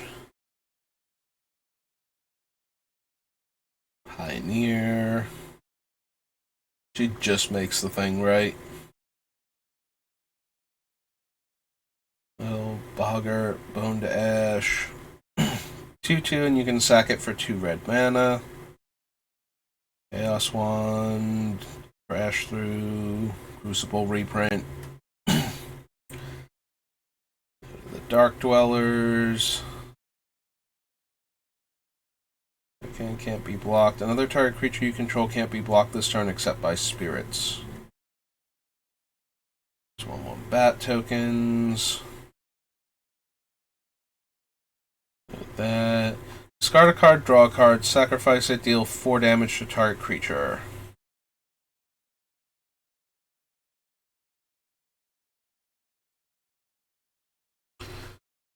Instant sorcery spell, copy it. -6 -0. Enigma Drake, Essence Scatter, Exclusion Mage.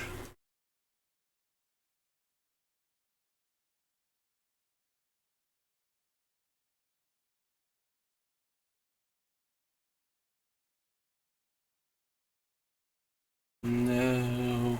Go to all of these. +1/+0 as long as you control an artifact. Nope.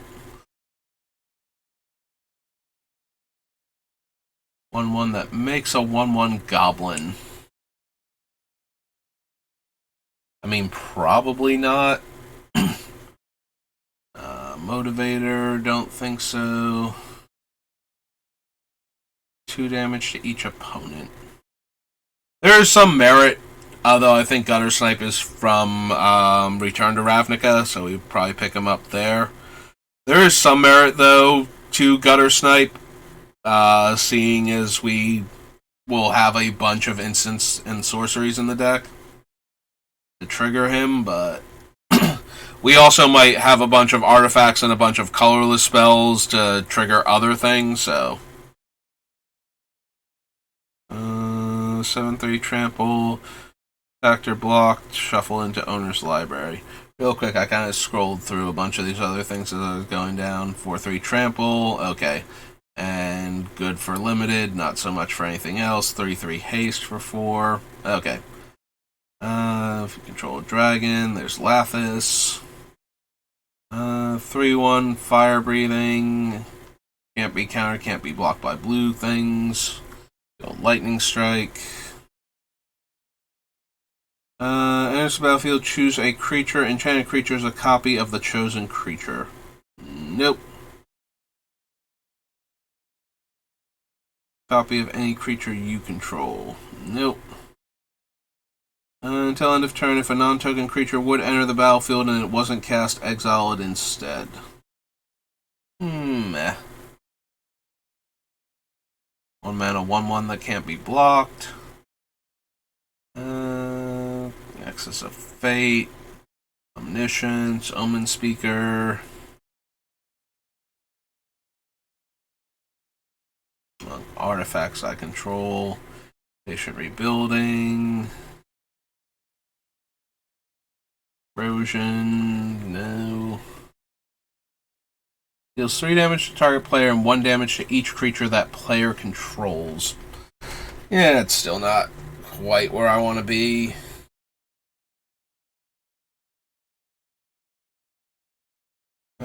Cast an artifact spell, create a 1/1 colorless Thopter artifact creature. Oh, hey, there went a whole bunch of frames. Yeah, I just saw the thing change color, and now I've dropped 528 frames. Okay, then. That seems a bit extreme and unnecessary. Psy Master Thopterist. Cast an artifact spell, we get a 1/1 flyer, and we can sack 2 artifacts to draw a card. This is M19. I might actually be in the market for Psy, so. And what he's all about.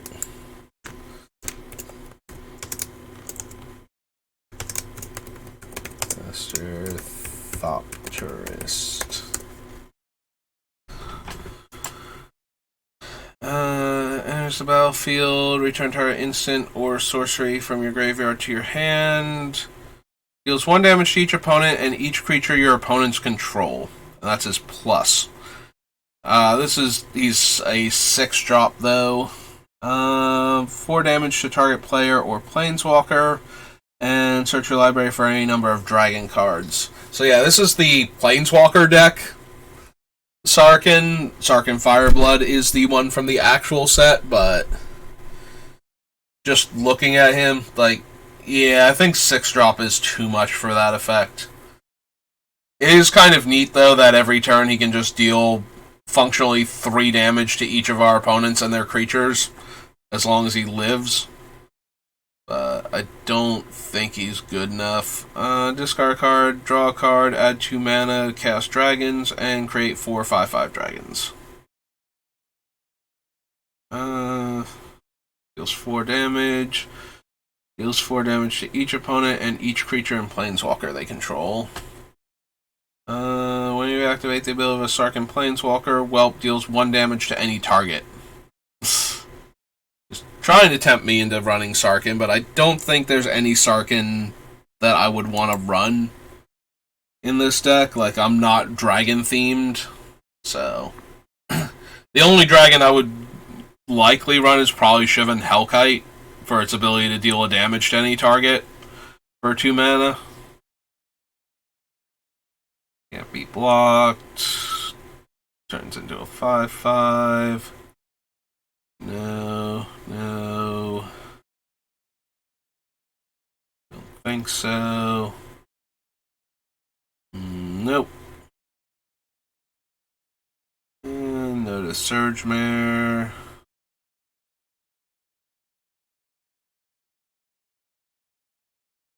Taunt Rift. Tezzeret makes 1/1s. He lets me draw cards. I get an emblem with, at the beginning of your end step, search your library for a permanent card, put it onto the battlefield, then shuffle your library.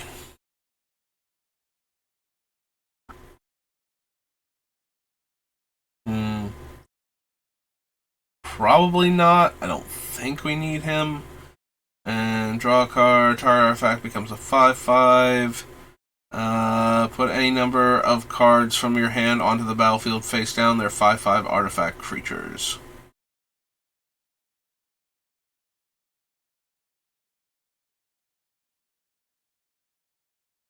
Block this turn. Nope.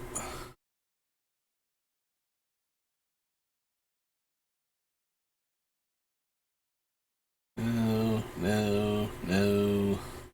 No to the wand.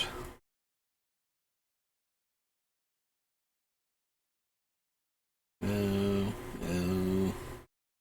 Target creature opponent controls equal number of goblins you control. Nope. Alright, well, that was M19. So, Core 2020. Yeah, normally I'd have to stop around this time, but I do have more time before going to work, specifically today. So I might not stream tomorrow. I might, go run a bunch of errands before work, and then I have to be in at 2 anyway, so unless I get up super early, you can probably expect me to not stream tomorrow, but who knows. If you're curious, I normally, obviously you can follow the channel and it will notify you. You can also check my Twitter, which is also SBR_BLD. Yeah. Keep everything nice and simple. I don't think we want Agent of Treachery in this deck. The All-Seeing. Draw 2 cards and discard a card. When it deals combat damage to your opponent, it may reveal your hand. If the cards with at least 6 different converted mana costs are revealed this way, that player loses the game.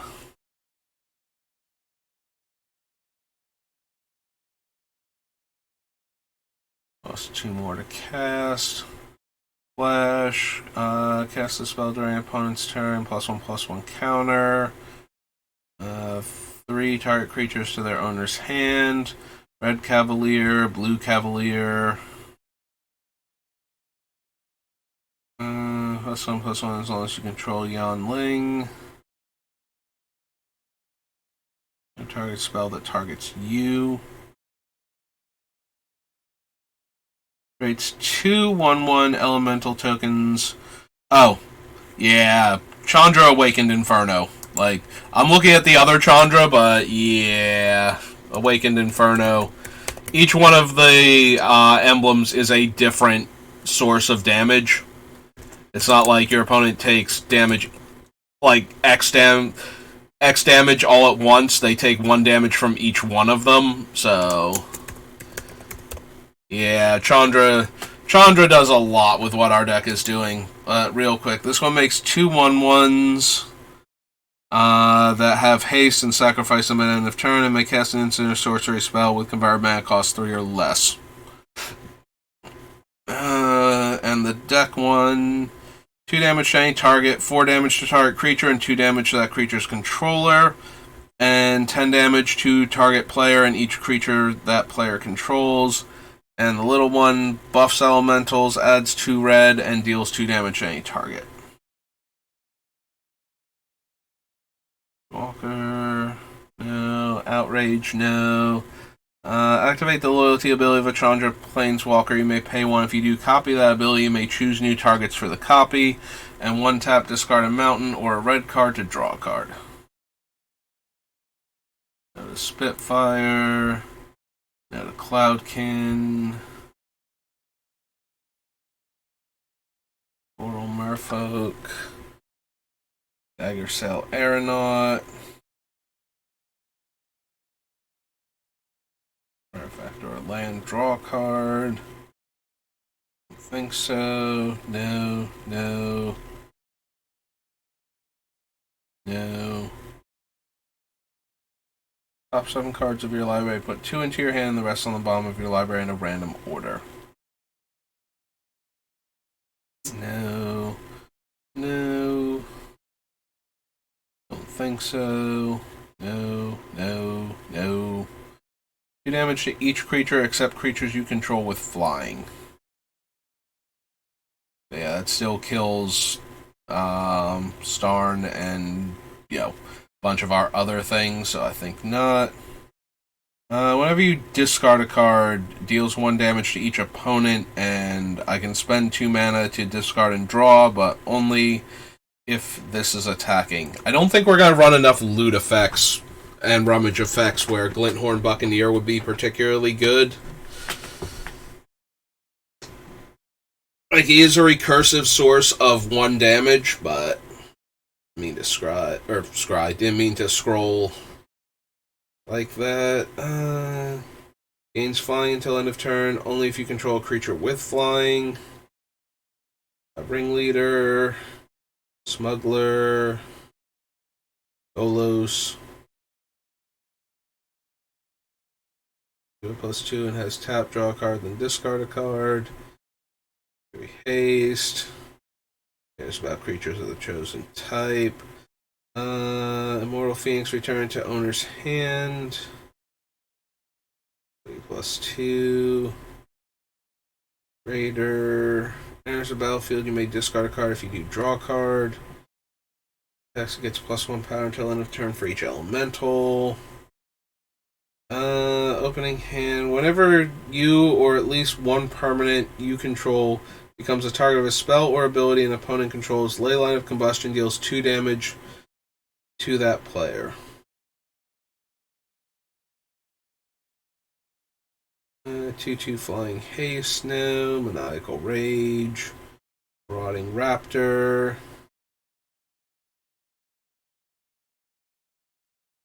Now I'm thinking of Rampaging Ferocidons.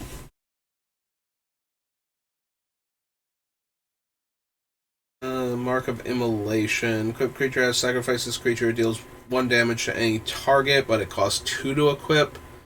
Comes with a 1/1 attached to it. Yeah, I think I would rather have the other living weapon than this thing. I'm blanking on the name now. The one that Cawblade used to run. Mortipod. Yeah, I think I'd rather have Mortipod at that point. And if your next turn, target creature gets -5 power. Return up to 2 target creatures to owner's hand. Creatures you control with flying get +5/+5. And then there's this one. Target creature gets -2/-0 and loses flying. Create a 4/4 elemental bird token with flying, and emblem islands you control have tap, draw a card. It's the colorless play the top card of my deck. 2/3 reach. 3/3 octopus. Scry. Each creature you control named Pack Mastiff gets +1 power. Pattern Matcher. Phantom Warrior. Portal of Sanctuary. Turn target creature you control and each aura attached to it to owner's hand. Activate this ability only during your turn. Pyroclastic Elemental. Is 3 mana to have it deal 1 damage to target player. I mean, yes, I know it's supposed to be limited fodder where you play as your top end and you can kill your opponent once they're low enough, but still.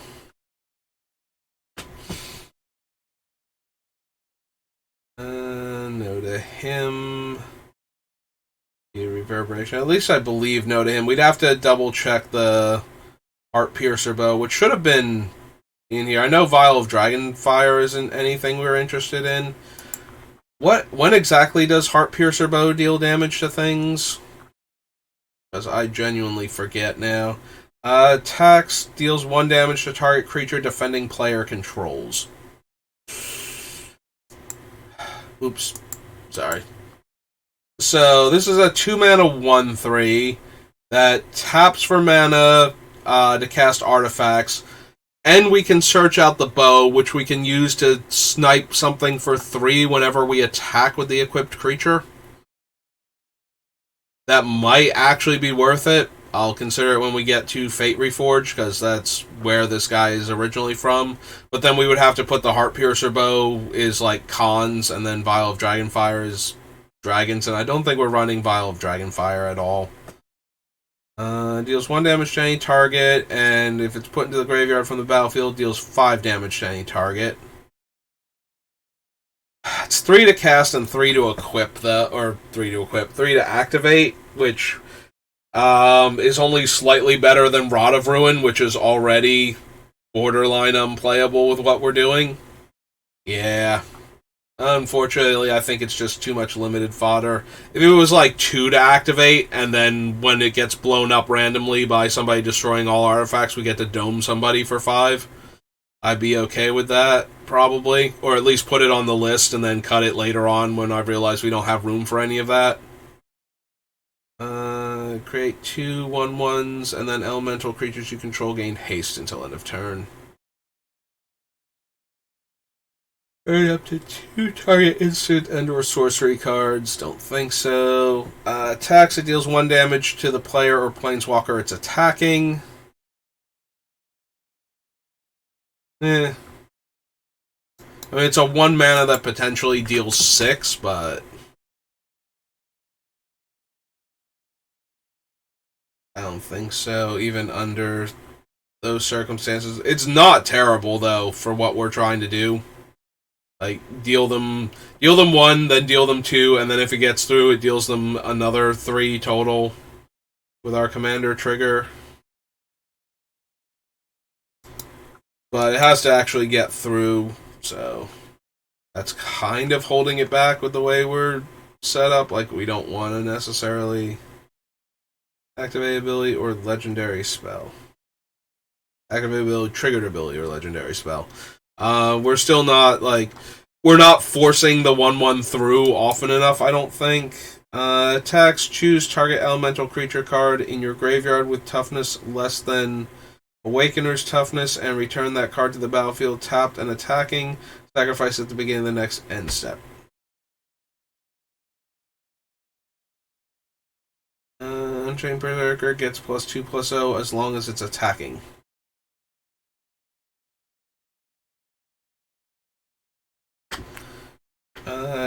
Creature with flying enters the battlefield under your control. Shaman gets +1/+1. Opponents dealt non-combat damage. Creatures you control get +1 power. It fetches Yan Ling, the Planeswalker version. Enters the battlefield. Return another creature you control to owner's hand. And Zephyr Charge. Alright, so this was M20. There should be an M21. I believe. Oops, not M. 4 set, 2021, and then we're on Dark Ascension.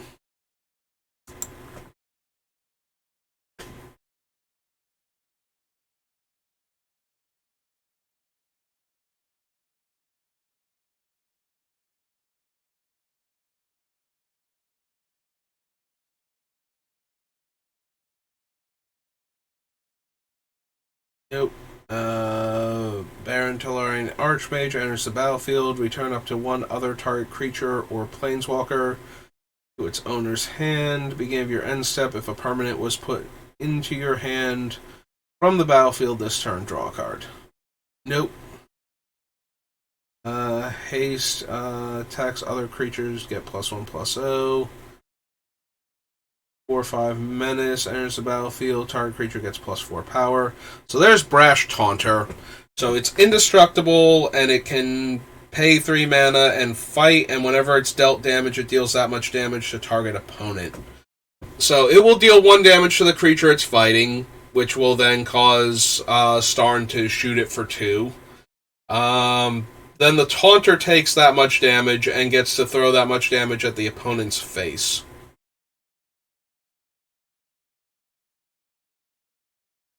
It's not amazing, but it certainly is doing the thing that we want it to do, which is a repeatable source of 1 damage that we can then turn into additional damage.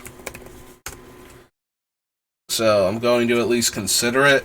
It might not make it, might not be good enough, but like I said, we'll consider it. 3 damage to each opponent. This one's a 6-drop. Target red instant or sorcery from your graveyard. And you do still have to pay for it. Discard your hand, draw 7 cards. Until end of turn, you may cast spells from your hand without paying their mana costs. Alright. Discard your hand, then exile the top 3 cards of your library. Until end of turn, you may play those cards. 2 damage to any target, and search your graveyard, library, and library for any number of instant and sorcery cards, exile them, then shuffle. You may cast them this turn, add 6 red mana. Field searches for her. This spell costs X less to cast, where X is the amount of non-combat damage dealt to your opponents this turn. Whenever a source you control deals non-combat damage to an opponent, Incinerator deals that much damage to target creature or planeswalker that player controls. So that's kind of interesting in that we deal 1 damage to an opponent. That triggers Starn to deal 2 damage to them. And then those things trigger, and Starn and the Elemental, like the Elemental will deal 1 damage to one of their creatures. So we can potentially deal 5 damage to one of their creatures in a single turn, with 1 point of damage to the opponent's face. And if it deals 1 damage to them and each creature they control, then we would have a source that dealt non-combat damage to an opponent, which would trigger the Incinerator to deal another 1 damage to one of their creatures. So, yeah, we could take out like a 7 toughness creature just with that.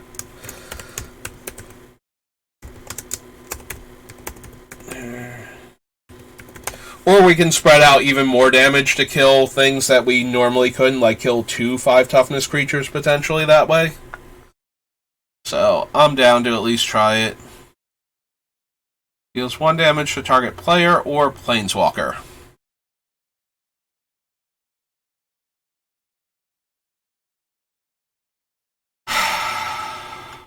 Probably not.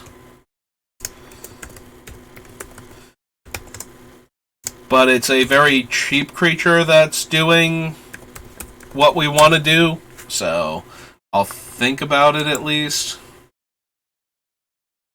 The opponent gets +1/+0 and gains double strike. Conspicuous Snoop, Destructive Tampering, Discontinuity.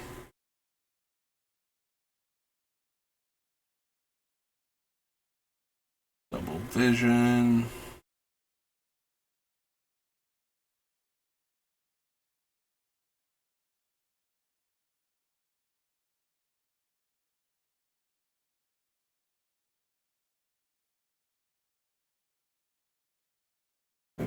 Elemental token? No, I don't think so.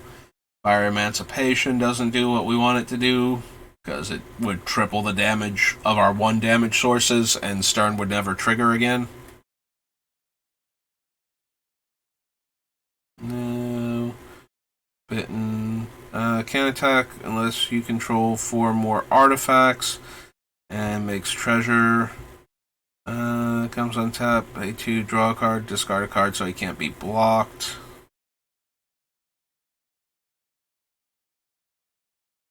And cast a spell from anywhere other than their hand, I would draw a card.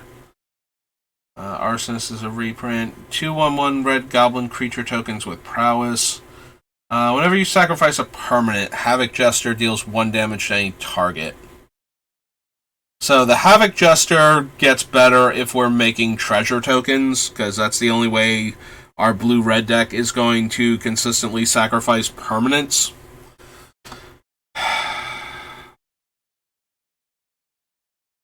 I don't think we're going to have enough stuff for him. Like, we're going to need to make so much treasure for this to be good. And we only get this one because a lot of the other ones are like black-red that care about us sacrificing permanents, so I don't think we're not going to get another Havoc Jester effect in red, I don't think. We will, but it won't be 1 point of damage. It'll be like Furnace Celebration, where we can spend mana, it deals 2 because we sacrifice things.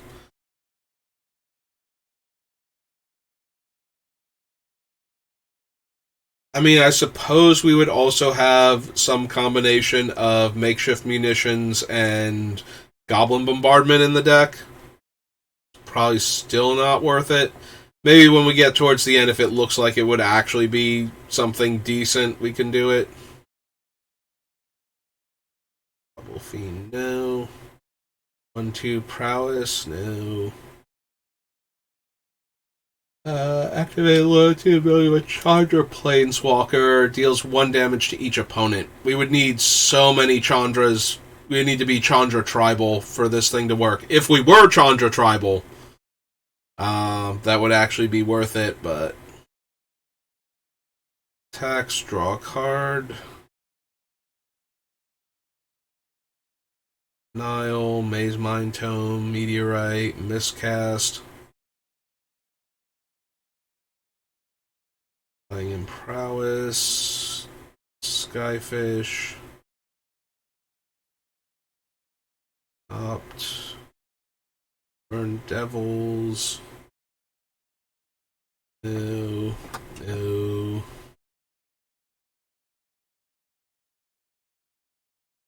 Draw 3 cards, return up to 2 target creatures to their owner's hand. Riddle form. There's a battlefield, target non-spirit creature owner's hand. No.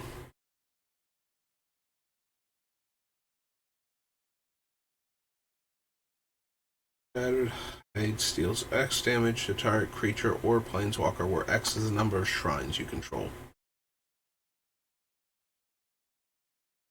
Don't think so. See the truth. Jackalgeist. Target creature you don't control. Nope. Shipwreck Dowser. Shock. No. No these. 5 damage to target creature or planeswalker. That permanent loses indestructible. Hexproof attacks Scry 1. Enters the battlefield, deals 2 damage to each opponent. No. I mean, I love Sublime Epiphany, but no, I don't think it's doing anywhere near enough in this deck. Teferi phases out and take 2 extra turns. Don't think so. And we have the Planeswalker deck, Teferi. So 6 mana, +1, draw a card, -3, put target creature on top of its owner's library. And each creature your opponents control phase out until my next turn. If you would draw a card except for the first card drawn each turn, draw 2 cards instead. Draw a card, then discard a card. Draw a card, then discard a card. Whenever you draw a card, target opponent mills 2 cards. That's the Planeswalker deck Teferi out of our deck. Terror of the Peaks, no. Thrill of Possibilities, don't think so. Kraken, Tome Anima, can't be blocked as long as you've drawn 2 or more cards. There's Greed. Transmogrify, Turn to Slag. Turret Ogre, reprint of Ugin. Think so.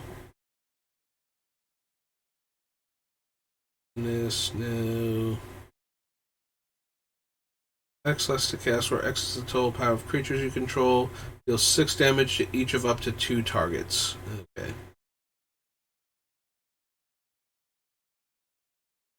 The Big Whale. And that's it for the core sets. Alright, well, we got a whole extra half an hour out of me going in later. And I think that's going to do it for now. So we made it up through the end of core set 2021.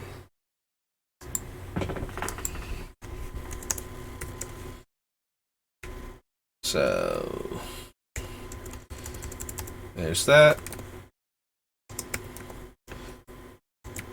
Yeah, we found a few cards, but I still haven't found anything like super cool, and I know we're going to.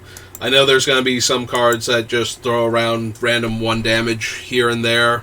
That's going to add up very quickly with Ghyrson Starn. So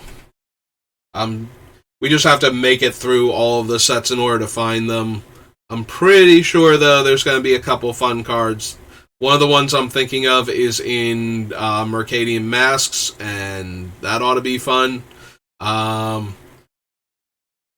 also interested in trying to get, like, Urza's armor into the deck, so that way I can afford to deal 1 damage to myself sometimes in order to deal 1 damage to everybody else. Since the armor would protect us from the 1 damage and therefore stop Starn from triggering. But we'll have to see. So that's going to do it for today, though. Thank you for watching. I hope you're enjoying watching us try and find the right cards for Ghyrson Starn to make him shoot everything. But we're doing okay. We went through so many cards so quickly with Braids being a monochromatic commander that I kind of got spoiled from that one. But we will find some good cards, and we will make Starn's 1 damage trigger just pop off, and then we'll have a nice fun deck to work with. He's definitely very different from almost every other blue-red commander. Like, none of the other blue-red commanders encourage the red side as much as he does. So I'm really interested in what we're going to build from that. But that's going to do it for today. Thanks for watching, and I'll see you next time. Have a good rest of your day.